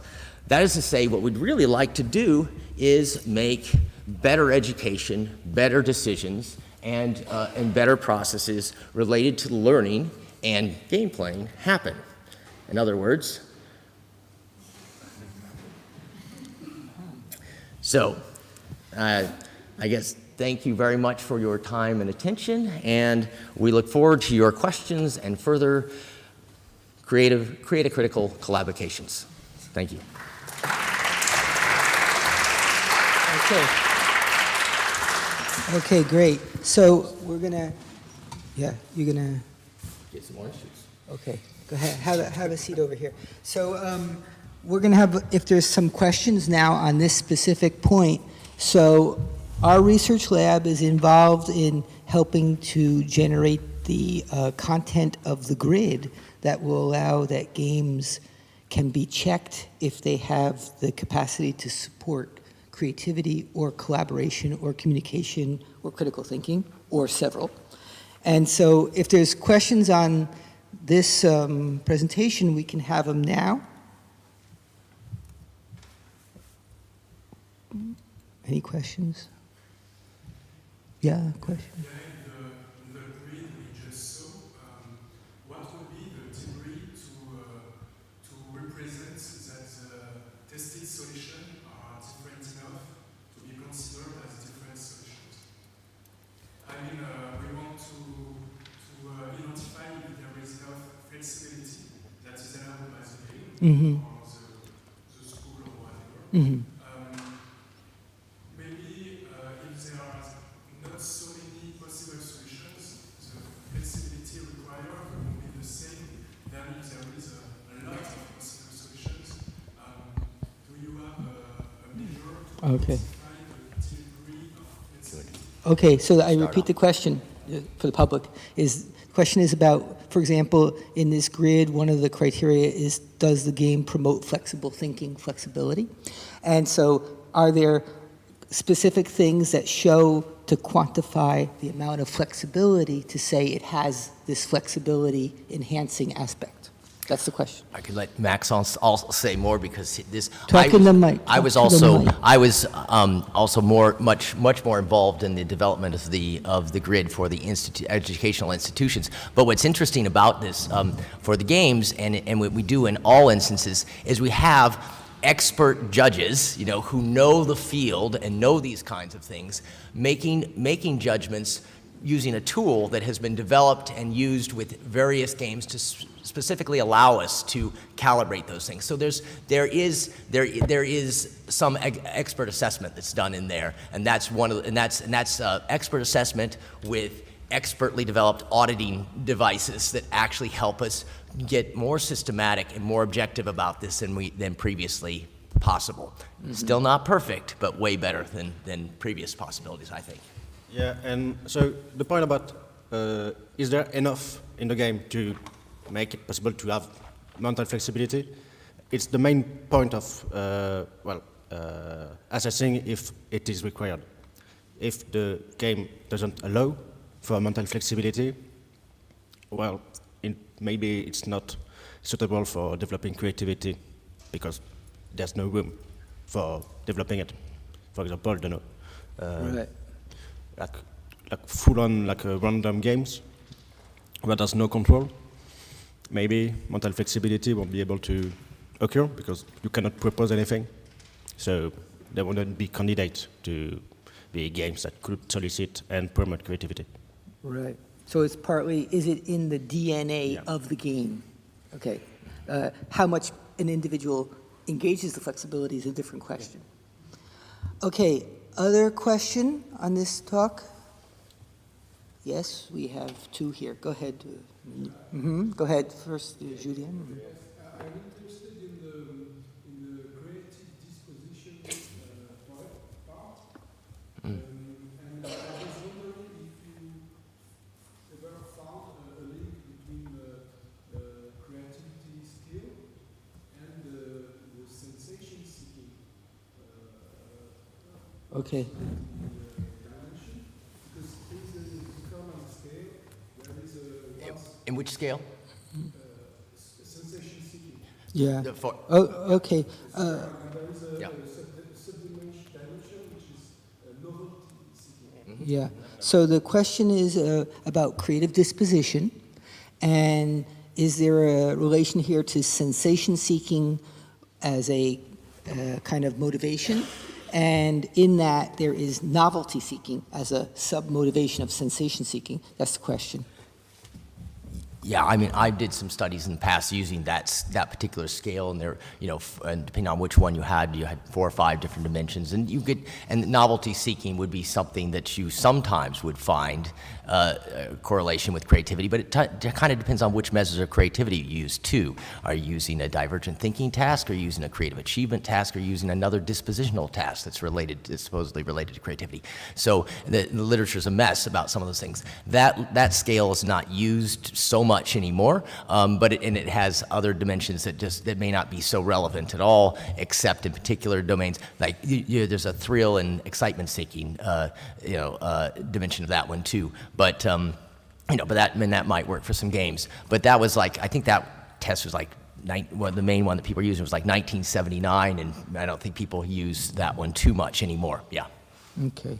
Yeah, I mean, it can be argued that what we use now for this kind of sensation thinking, like in the personality psychology, is the openness to experience in the Big Five. So Big Five is the prevailing model of personality.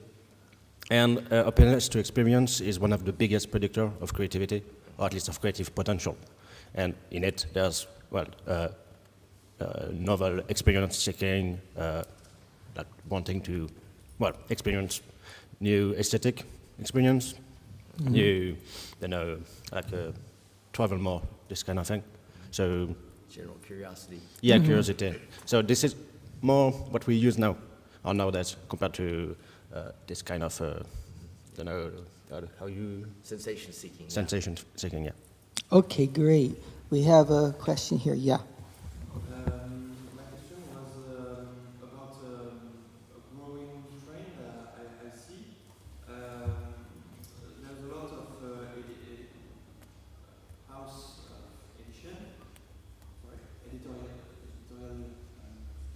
Yeah, yeah. That develops a lot of solo gaming, and I was very curious about what's the result. Is it very different than social board gaming? Mm-hmm. Then, if I play solo, what will I get? Okay. Mm-hmm. Okay, good question. This question is there a difference between playing a social board game with other people or the solo gaming where you play the game by yourself? This is the question. I don't know if we have an answer today. It's a good question, though. Yeah, there's nothing on it right now, at least for board games. For video games, there's things on solo video games compared to multiplayer video games, but for board games, no, there's nothing yet. Okay, so come back next year on that, huh? Okay, Yeah. question? Mm-hmm.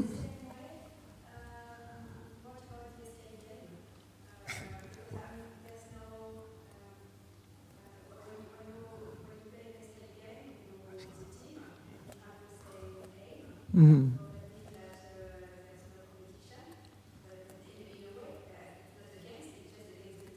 Mm-hmm. Escape game. The question is, what about escape games, another form of gaming? Well, all I would say in response to both of those a little bit is that's one of the things that makes it interesting and important to consider the 4 C's together, because you're talking about collaboration there and communication with people as well. Again, that's the reason why we're making the argument that these things overlap yin-yang enough that they should be measured and considered together. Mm-hmm.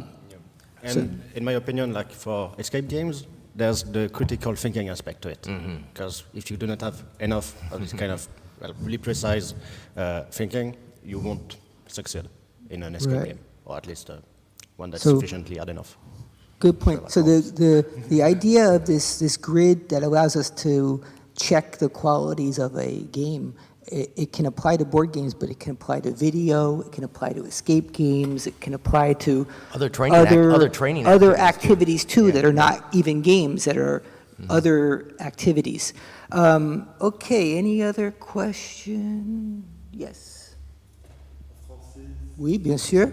On n'est pas contre, hein, mais je vais faire essayer de traduire la question.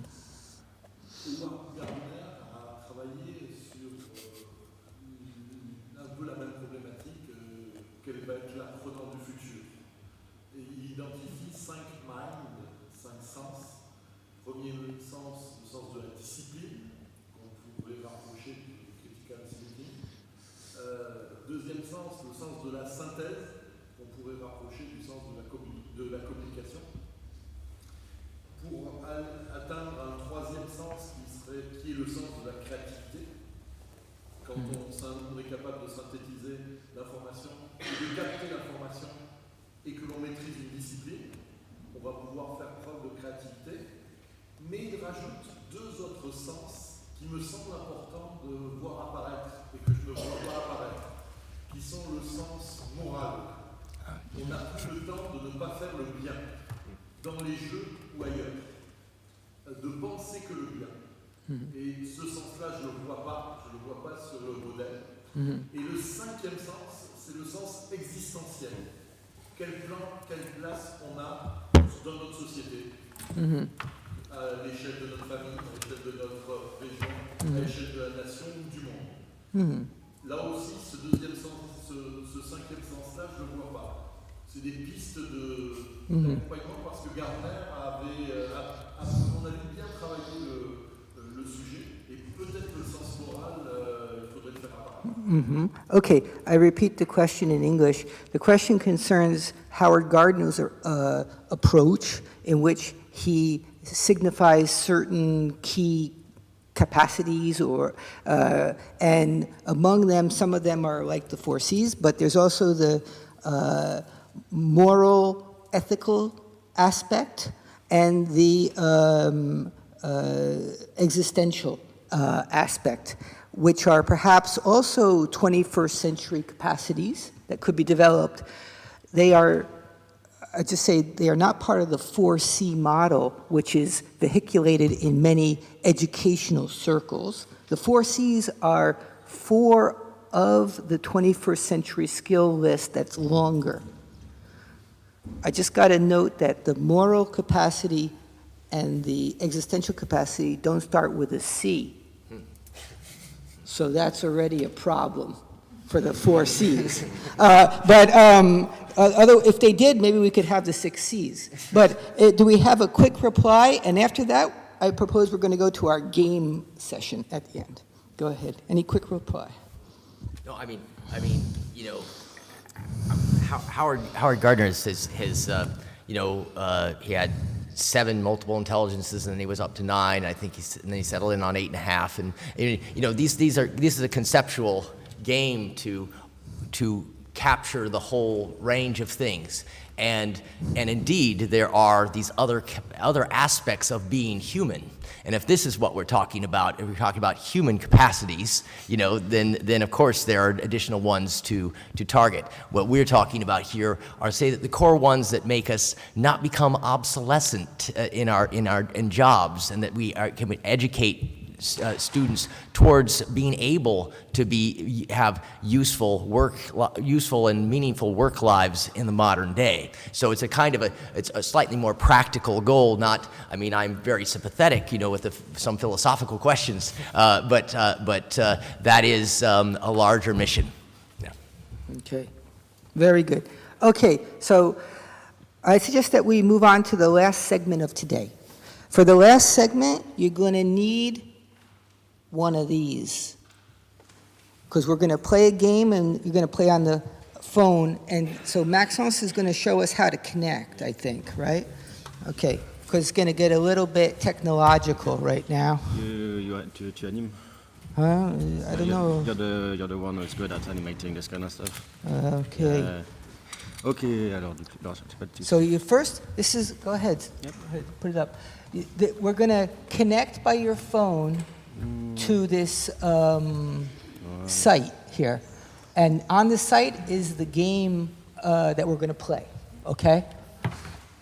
So, how do you connect? Okay, so there's 2 ways to connect. Either you scan the QR code, I think we can put it in a bigger. So yeah, so you scan it if you have a QR code scan, or there's a link to a site, so www.kao.it, and you put the game pin, and then you put a pseudonym. You put a pseudonym. Listen, you got to put a pseudonym, and 3 people here are going to be winning some games, okay? So hopefully it's going to be fun, educational experience, and we're going to be able to discuss things.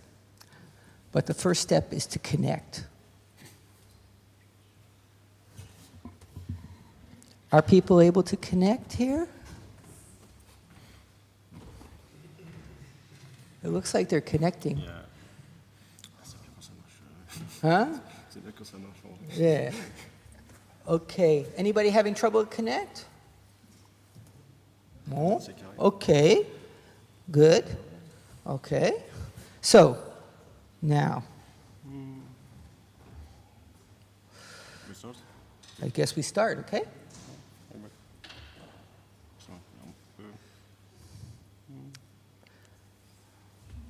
All right. 3, 2, 1. Quiz. In Monopoly, what is the true name of Mr. Monopoly?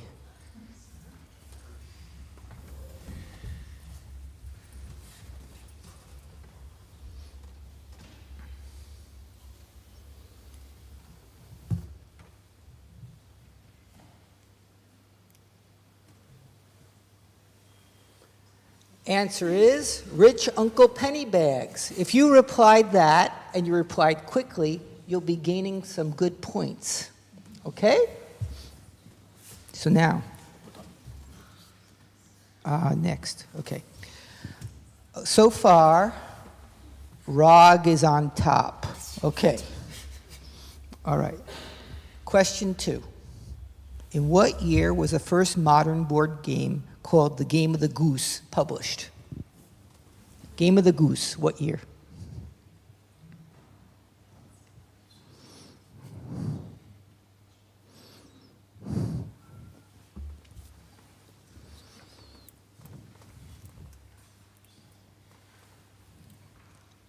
Survey says 1574.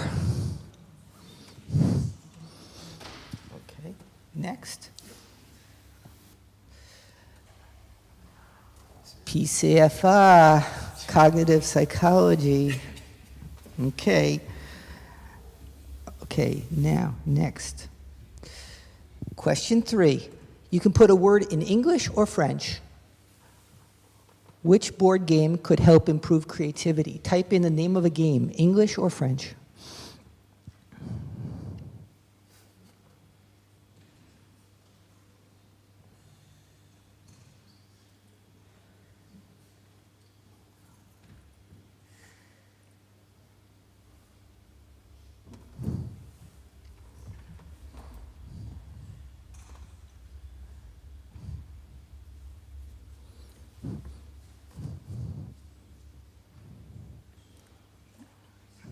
You still got 20 seconds.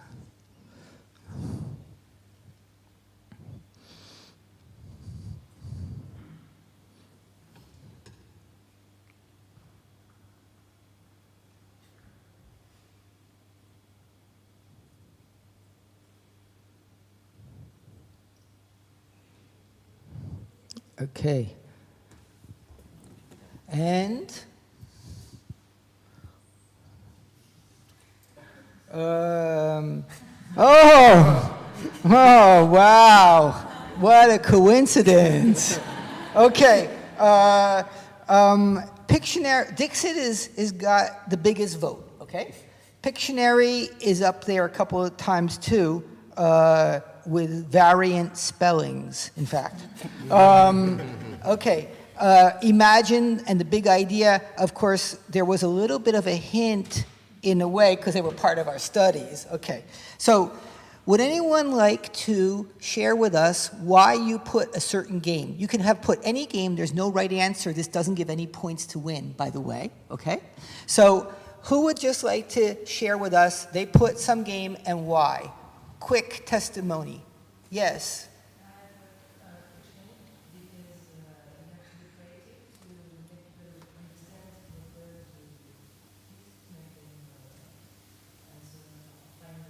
Okay, Pictionary because it involves being creative to make your drawing to help people understand. Okay? I put top 10 because it's a game where you have a scale from 1 to 10 and initial situation.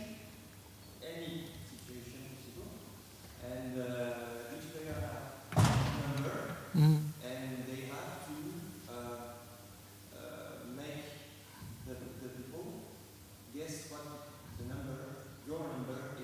So if I say you are a seller and you want to sell me Uber, so one is a very bad seller, 10 is the most epic seller online. Can have very fun. Okay, so you put top 10. It's a game in which you have to invent the different meanings of the 10 numbers, right? And so it involves an inventive mindset, essentially. But also in what can I, what will I do? Also what did the others do? And where should I place my skill? Okay, so it's also, you're looking at your own thinking, your own creative imagination, and other people's creative imagination. What could they imagine too? Okay, very good. Yes, and then we'll come to you. Yes?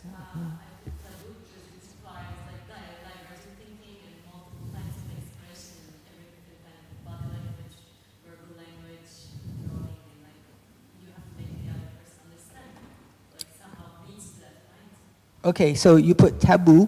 It involves multiple kinds of expression, body language, drawing, words, and it has a goal to have the other people understand or guess something. And so it is, you have to use your imagination, and there's a criteria that it worked. Okay? Yes?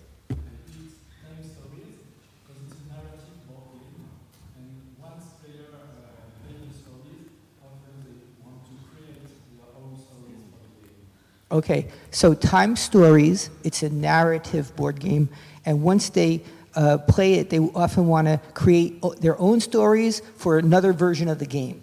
So it's even inducing them to game creation mode. Okay, yes? Yes?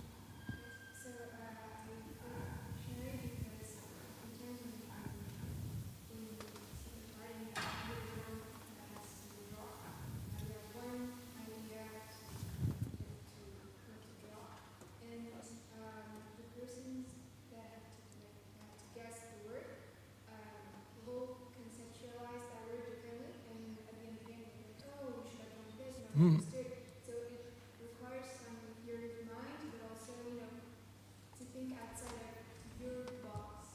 Okay. So you're thinking, and there are also multiple strategies, and people draw, if it's abstract, they'll try to draw a riddle.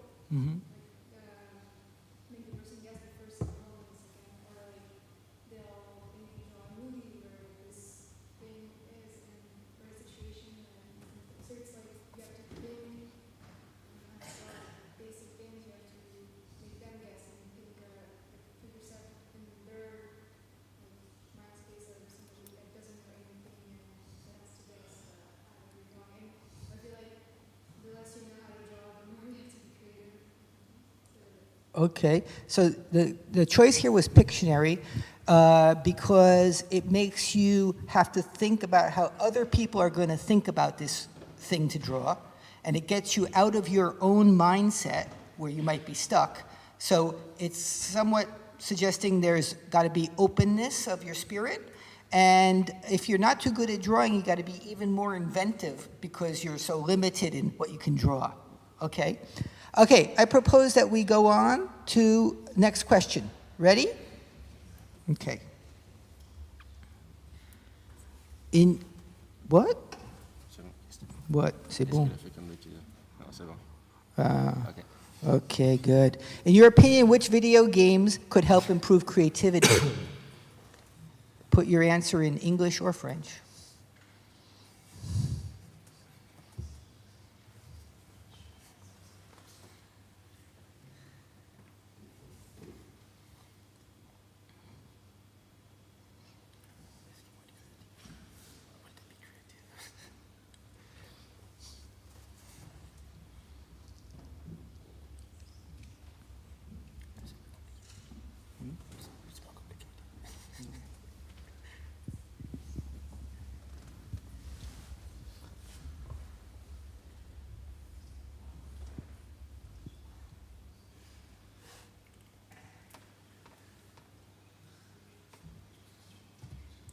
Okay.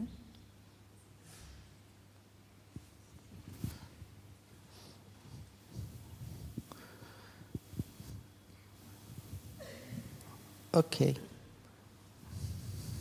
Ooh, there's a big one there. Oh boy. Minecraft. I think they were listening to the first part, but there's some trace of what happened before the coffee break still. Okay, so who would like to share why you put certain game? Yes? What'd you put? Who over here? Someone? Who raised their hand? Yes? So I've added Noita. It's a game where you can interact with every pixel Yeah. in the game. Every pixel is registered on a kind of periodic table. Mm-hmm. And in this game, it's not about how the quickest you finish the game, you are strongest. It's because of everything is on a periodic table. Mm-hmm. You gain more points when you do the. Sorry for my English. You have to make kind of reaction, chemical reaction. So the more chemical reaction you make to kill the person in front of you, the more points you make. So you can have a kind of like exotic reaction, Mm-hmm. more like a chemical game, but it's a very, very fun game because there are the full possibilities and very, very creative. Okay, so it sounds like it's a game about the periodic table and chemistry, and you can create substances that interact with each other eventually to kill somebody. So the ethical side a little doubtful, but it sounds like there's a link to being a kind of putting together ideas or a combination kind of skill that's maybe supporting creativity. Okay, another game? Anyone wants to say a word why they put a certain game? Yes. So avec, which is a puzzle game. It's the aim is quite simple. You control the character which needs to go on the flag Mm-hmm. at the end of the level. And so you have argument, which is flag is win, Mm-hmm. and that is you. Mm-hmm. And with your character, you can move the arguments on the boards. So if you make, for example, the river is win, and you're going to make the river win. So you have to, if you're on logic, you have to mix and match all of those arguments by pushing them, and Mhm. you can change the rule of the game Okay. to make it your own. Okay, so Baba is you, is your game. And in this game, one of the features is you can change the rules of the game, and so it opens up a space of thought that maybe rules are a bit flexible or something like that. Okay? Another person like to say something about a game they chose here? Anybody?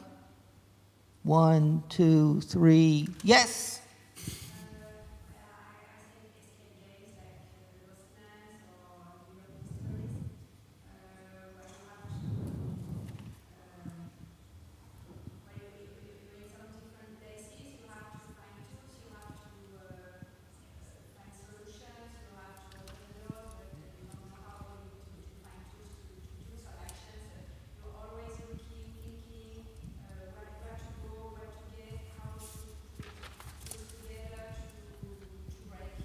Mhm.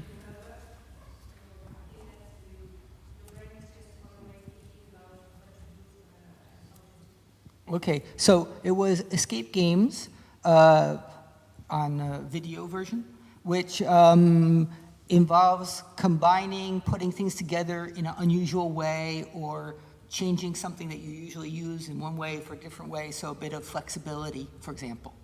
Okay, any other things? Oh, yes?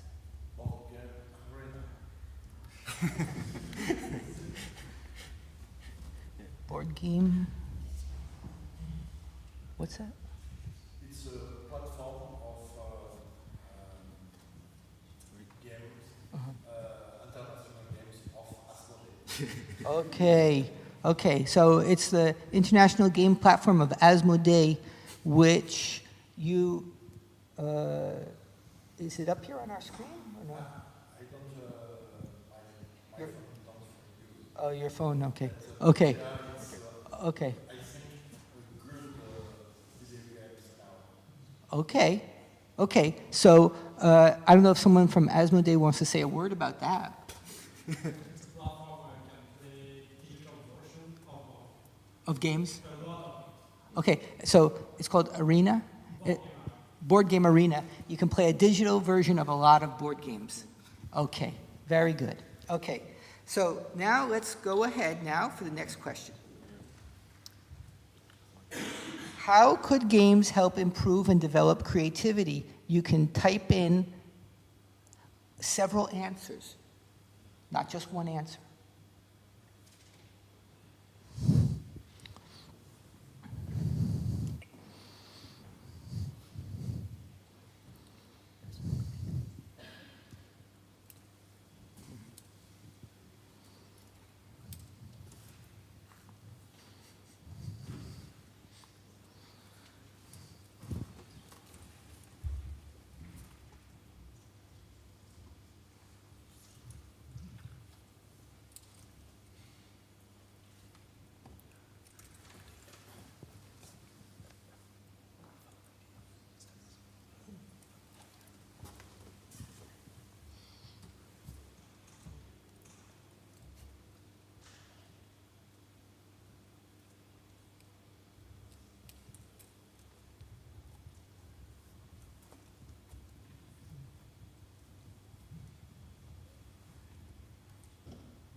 This is a divergent thinking exercise, so you can give several ideas.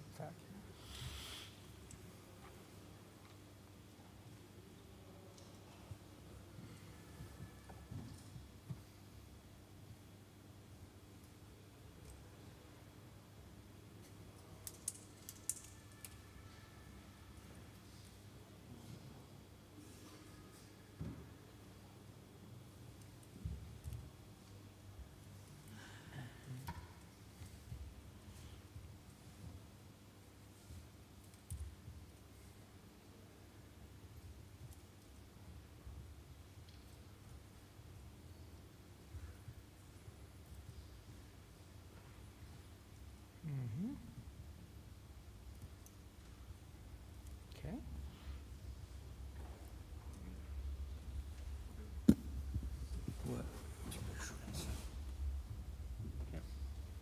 Okay, so the program Kahoot has grouped the ideas because it's got some artificial intelligence in it, you know?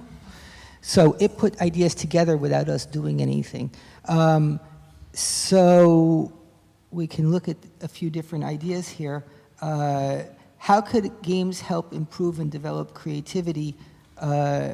Okay, so for example, they involve putting you in a fictional thinking space, mental representation of alternatives, choosing several options, okay? They improve strategic thinking, maybe competitiveness to help motivate people, let's say. Mental flexibility, change your mindset to others' point of view, which we had heard as an idea. Solve a problem in multiple ways to enhance your efficiency. Okay, let's see if we go down here. Does that work? Yeah. They're all, in fact, all the different ideas, if you gave several ideas, they're all here integrated, okay? And it's probably something we can download and even share by email, because normally if you signed up by email, we have your email address, okay? Or you can give it at the end. So some games suggest that producing a large quantity of ideas would be good, and this is a training effect of divergence of fluency.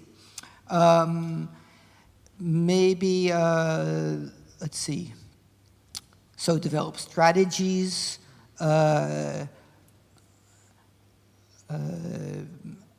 confrontation pushes you to think in a new way, perhaps, especially when the others are semi-rational, okay? It's an open-minded exercise, some of these games. let's see, using the three senses, fun, pleasure, and novelty experience. So there's a motivational discovery aspect to games.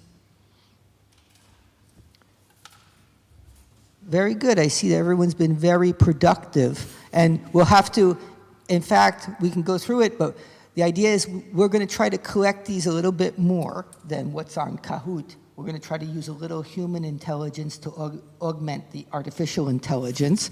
And I think we'll try to share it by email at the end with a couple of PDFs and a couple of other things of interest, okay? So it puts you in a virtual situation in which you maybe can innovate more than if you're in the real life. You're in a game, you're in a temporary space that's created in which you can do things you wouldn't do in your normal life and act in ways you might not act in a normal life situation, for example. So it's a safe space where you can try stuff, for example. Let's just see. And it goes on. Very good. Okay, so I think we're at the bottom here.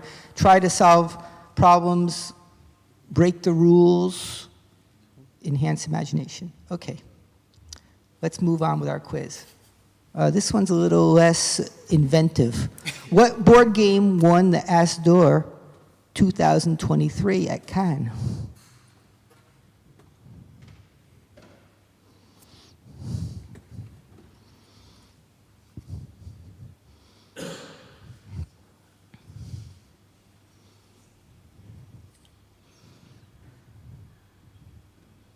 It was Acropolis. Okay. Next. And, PCFI, number 2. Okay. And Mask, I see, has been up there. And ROG, I see. Okay. All right. Next. Which result did Mercier and Lubart observe in their experimental study? That's a good question.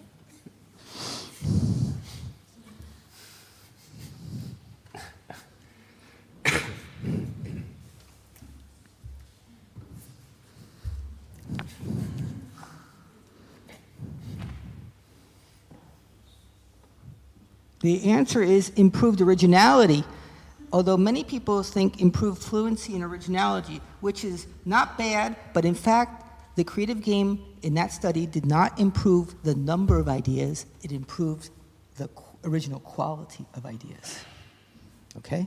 Which is even more of a specific result of a creative game. Okay. Sorry. Ooh. Scoreboard. Ooh, okay. Getting up some high score points there. Brainstorm. Here's a Rubik's Cube. What can you do with the Rubik's Cube that's unusual? This is divergent thinking.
Okay.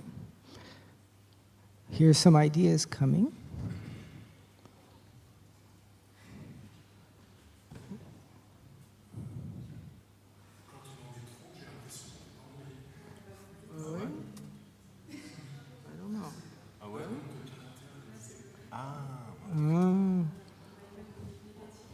Okay.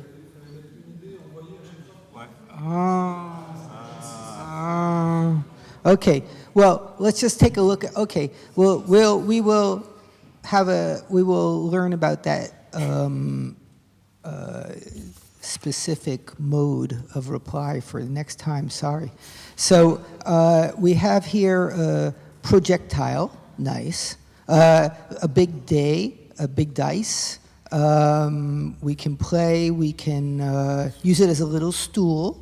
That's very interesting for insects who can go sit on the Rubik's Cube stool. Okay. So we can measure stuff with it, of course. We can play throw and catch. It can be a table for toys. You can sell it to make some money. You could pose your elbow on it to take a rest. You can, open a beer bottle with it to be checked later if that works. So these are all different ideas, and you can see you could have more or less ideas, which would be fluency, and each idea may be more or less original.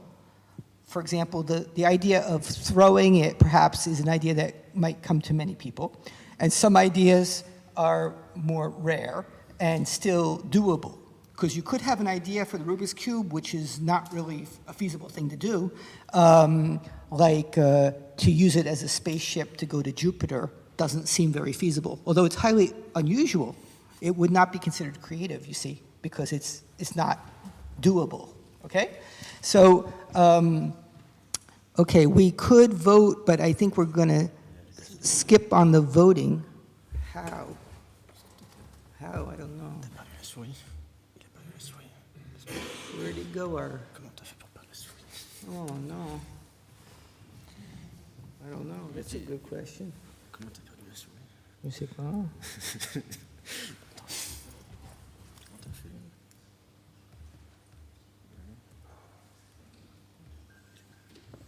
That's really something, huh?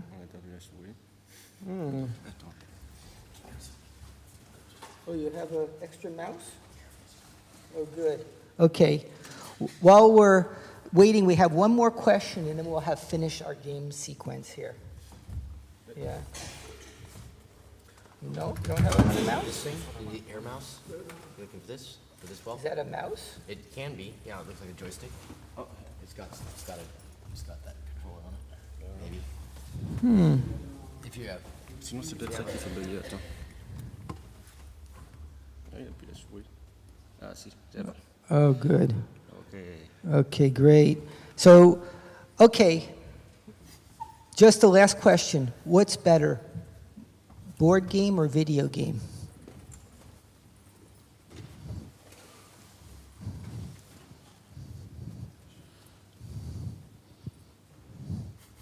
If you say both, it means they're both good. No preference. Okay, so generally people are in favor that they're both equally good. Some people think board games are better. That's the second choice. Okay, and 0 people said neither is good for creativity. So obviously this remains to be tested. Okay, so this question has no right answer. It's just an open question to see. Got to come back next year to get the reply on that. All right, so next, the podium. Alf is in 3rd. Mask is 2. And PCFR is number 1. So, those 3 winners at the end, when we're done, will be able to come up and get their two games. They're one Dixit and Imagine here. And they can go home and play, and if you know those people, you can go with them and play in a bar nearby, okay?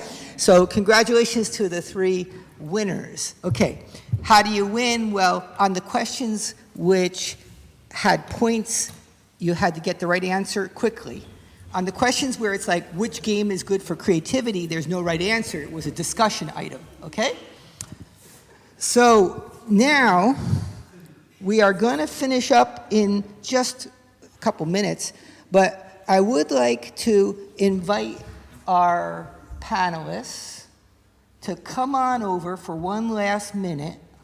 Come on down, if you would. Come on back. And give us each a final word to close up, okay? So, if those of you, come on over. Yeah, come on down. Okay, and those of you who want to stay after 5 and discuss, we will be around. We'll be happy to discuss. And for those of you who want to ask some questions after our panelists give us a final word, we can still continue here. We have the room, but those who need to leave at 5, you'll be able to go to. Maud, you can pass the mic. No, okay. Okay, go ahead. Go ahead. Who? You all get to go. Who wants to start? So, but parting words? Who? Parting words, you mean? What you want? Final word.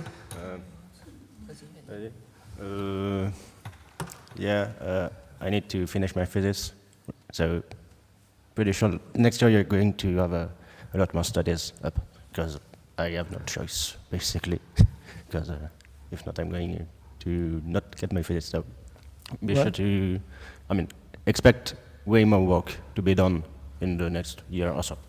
Okay, Maxence has to finish his PhD, so next April it'll be done. Yeah. And so you'll get to have a lot more results. Okay, that's the promise. Yeah. Okay, if our panelists want to give us anything that's like a thought to keep in mind, a concluding comment, something that you want to note to remember from our session, feel free to do so, okay? Who's next? Go ahead. Well, I think there's still a lot to do, so it's good for everyone, many work remaining. Maybe it will be interesting to compare games enhance creativity, but does it enhance it better than other kind of activities? Okay, good point. Who else? Go ahead. I just want to thank everyone for what's going on this afternoon, and I'm really pleased to see that this is the start of, like you said sooner, this is like the start of the tide, and I hope that in fewer years there will be greater and greater research about it. Okay, very good. Maud? Okay, maybe it's the beginning of a lot of studies, and I think that it would be also interesting to study how the game could be used at school in the learning and the development of creativity, because creativity is a new competency we have to develop also at school. Okay, Brandon? Well, I feel like I said enough today, but I guess what I really like about this is it's great to see research on fun stuff. So I just leave it with line. What I always say is it's never too late to have another happy childhood, and maybe some of this research and work will help. Okay, very good. First of all, a big thanks to our panelists. Okay, Misha, would you like to say something? Play more games. Okay, that's the final suggestion. Okay. It seems that it has a positive effect on people. Okay, so we want to say thank you before we finish up the formal part, and then you can stay for questions on open-ended questions. We're here for you. Okay, but just to say for the formal part of our session, thanks to everybody for coming. Thanks to Asmodee for its support during these, already this year and continuing during a 3-year cycle to support the research at the lab on gameplay and creativity. And we are happy to be in touch with everybody who wants to join the effort on this topic. So yet again, thanks to our panel, thanks to all the speakers, and we're going to open it up now for general questions. You can ask anything you want about games or even wider stuff about creativity. And we are happy you were able to come join us here. So for all of you here in the auditorium, that's the end of the planned presentations and stuff. And for all the people who are following on YouTube, you can also be in touch, right? Okay, so thanks, and then we'll open it up for questions.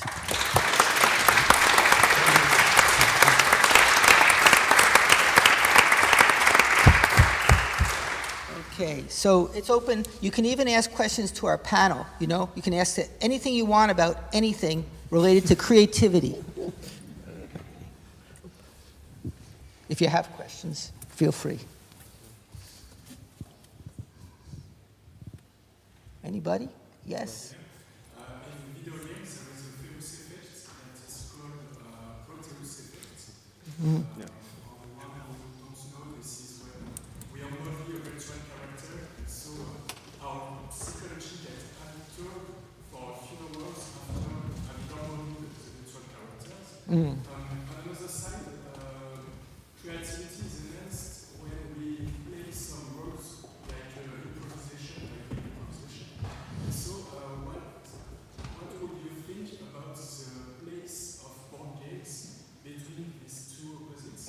Is there any kind of Proteus effect when we play board games? Or maybe if the creativity is enhanced by board games, this would be because we are embodying. Okay, so the question is about the Proteus effect, in which when you embody an avatar in a game or something, you play out that characteristic of that character, and maybe this impacts your longer-term behavior. And so is this at work in board games, for example? Okay, this is the sort of question. So anyone? There's one thing we didn't really talk about today is role-playing games, and notably tabletop role-playing games. There's a few studies on this because, well, you could argue that when you embody a role in a role-playing game, there's some sort of Proteus effect. And the few studies on the topic show that there is a really strong effect on creativity to play role-playing games. So that's not enough, unfortunately, but it would be in that direction, I think. Mm-hmm. Role-play games, there is a study on that, yes. There's 1 or 2 studies on that, yes. And 4? 4. Okay, 3 or 4. Yeah. Okay, so, okay. So there is quite a possibility that during gameplay, you play the role of a character, or you play a role that's not your normal role to play, and that by doing this, you see how you have self-efficacy, you see how you're able to arrive to do it, okay? And that this can enhance or modify your self-perception of what you're able to do. And so this is a sort of Proteus effect. So taking on the role play of a character or a role in a game, board game or other types of games, may indeed lead you to modify your self-image of your competencies, this kind of thing. Any other comments? Well, there are some creativity techniques, if you're looking at enhancement of creativity, that actually explicitly use roles. Like there's a 4 roles technique where you're the explorer and you have to go out and find information, and then you have to be you're the businessman or the warrior. We have to exercise. We have to make something happen, and then you're the judge. We have to decide between ideas. So actually, there are actually explicit, techniques for creativity that are making use of roles. And what that does, of course, it just makes certain kinds of thinking more salient. And if you marry that with understanding of the different steps of the creative process, you certainly can enhance it. Yeah. Mm-hmm. Okay. Do we have another question about whatever? Yes. Yes, of course.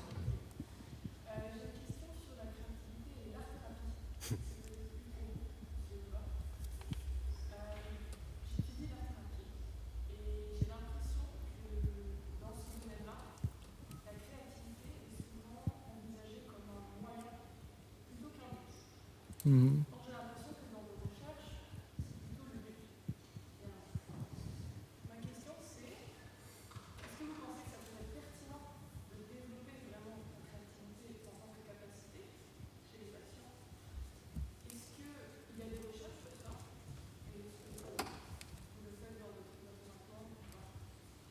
Okay, I'm going to say the question in English too. The question is, in art therapy, creativity is used creative activities are used, and the key is to engage in the creation of things, so the creative process, more than the product itself, which might be more or less original, in fact.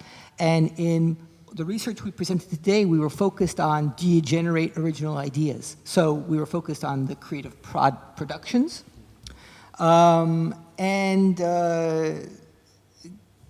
In art therapy, for example, could the creativity of the production be of interest? Would that be a good summary of your question? Okay, so what you say is very true, that in art therapy, we use a creative activity, and the key is to engage the creative process, because during the creative process, you probably express some of your own feelings, idiosyncratic thoughts, and this becomes a material that can be worked on in the therapeutic way. And we don't typically look at how much your production in art therapy is very original or creative itself, because it's just that you engage the process, which counts. In gameplay studies here, we look to see the impact on how much your ideas are more creative, because certain games lead you to those more creative thinking as a impact study. Of course, if you play a creative game, because the creative game requires to win that you invent ideas, you engage the creative process. Engaging the creative process is probably the key goal to a training exercise, even though you might not end up with highly original things. So in a way, the parallel with art therapy is of interest. In art therapy, we could be interested in the originality of the production. That's not typical, but that could be of interest. Perhaps it has some therapeutic self-representation or feeling of capacity aspect to that. But it's usually not too much highlighted in art therapy. Could be a line of investigation. But curiously, in art therapy, there's not so much specific research on the actual creative act in the art therapy thing, although that is the heart of the art therapy session. Maybe other panelists want to say something. Yeah. To make the link with the play, there is a strong bond within well-being and play. And maybe creativity is part of the relations between the play and well-being. So it should be maybe investigated further in that direction. Well, it's also kind of interesting if you, some readings of creativity sort of in other traditions, or creativity in Eastern traditions as opposed to Western traditions where we've emphasized novelty and originality. ever since Ezra Pound said make it new and way before then.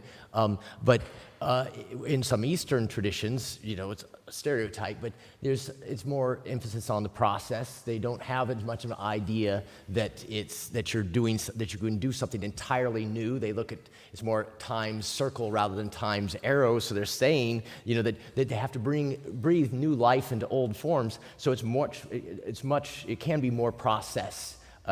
Much more emphasis on the process in that aspect, and that is actually understood as a self-actualization process, and in certain respects is a spiritual and therapeutic quest. Okay. Other questions? Yes? Yes, it's a question to the whole. Good. Question to the whole audience. Yes. Yeah. Some years ago, I heard a remark about métier skills, like ergothérapeute, orthophoniste, that more and more they were using a board game like those instead of specialized board game created for them, which was very expensive and not interesting for the children. Mm-hmm. Do you confirm this? Have you any echo on that? Okay. Good question. I'm going to repeat the question. So the question was for everyone here. In certain professional jobs like psychotherapy, speech therapy, etc., there were specific games that were being suggested which had been developed for those therapeutic sessions. Okay, but maybe people have been using regular board games instead. And so the question is have you been doing that? Have you seen it to be effective? Right? Okay, that's the question. So people can reply in English or French from the audience or the panel, whoever has something to say.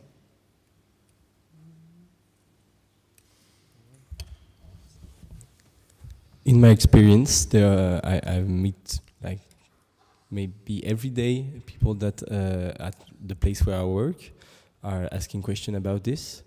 And so what I think is that there is two ways. The first thing is the act of playing. Sometimes it's way easier for the patients to play with board games that are conventional and not specialized board games designed to train something specific. And the other thing is that conventional board games, while it's not the main purpose, can actually make you train some specific task, and sometimes better than the tools that were designed for those jobs. Okay. Yes? To answer your question, I have a friend that designed the first audio gaming controller. So it's funny because at the beginning the project was oriented around autistic children, and during a few years all the research was around this subject. So autistic children with the need of externalize and empathize with other people. So all the game design was made for them, but it seems like it's very wide than only autistic children, because it started with them, but now it's for everybody, also orthophonists, also like medical assistants, to when these assistants go in the house of the people, they take a 10 minutes moment just to connect with sound, and it seems like it is working because of the game and the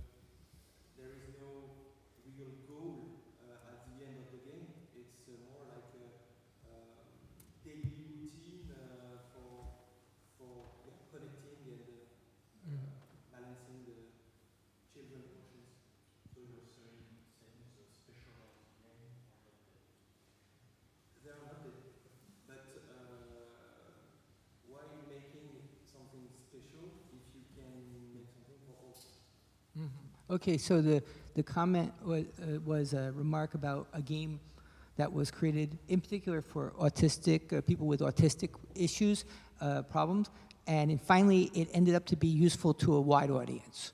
Okay, so then the question is do we need these specialized games, or can more general games be used in the clinical setting because they work already they're already fun and so forth? This is the debate. This is the issue, really. Okay, so yeah.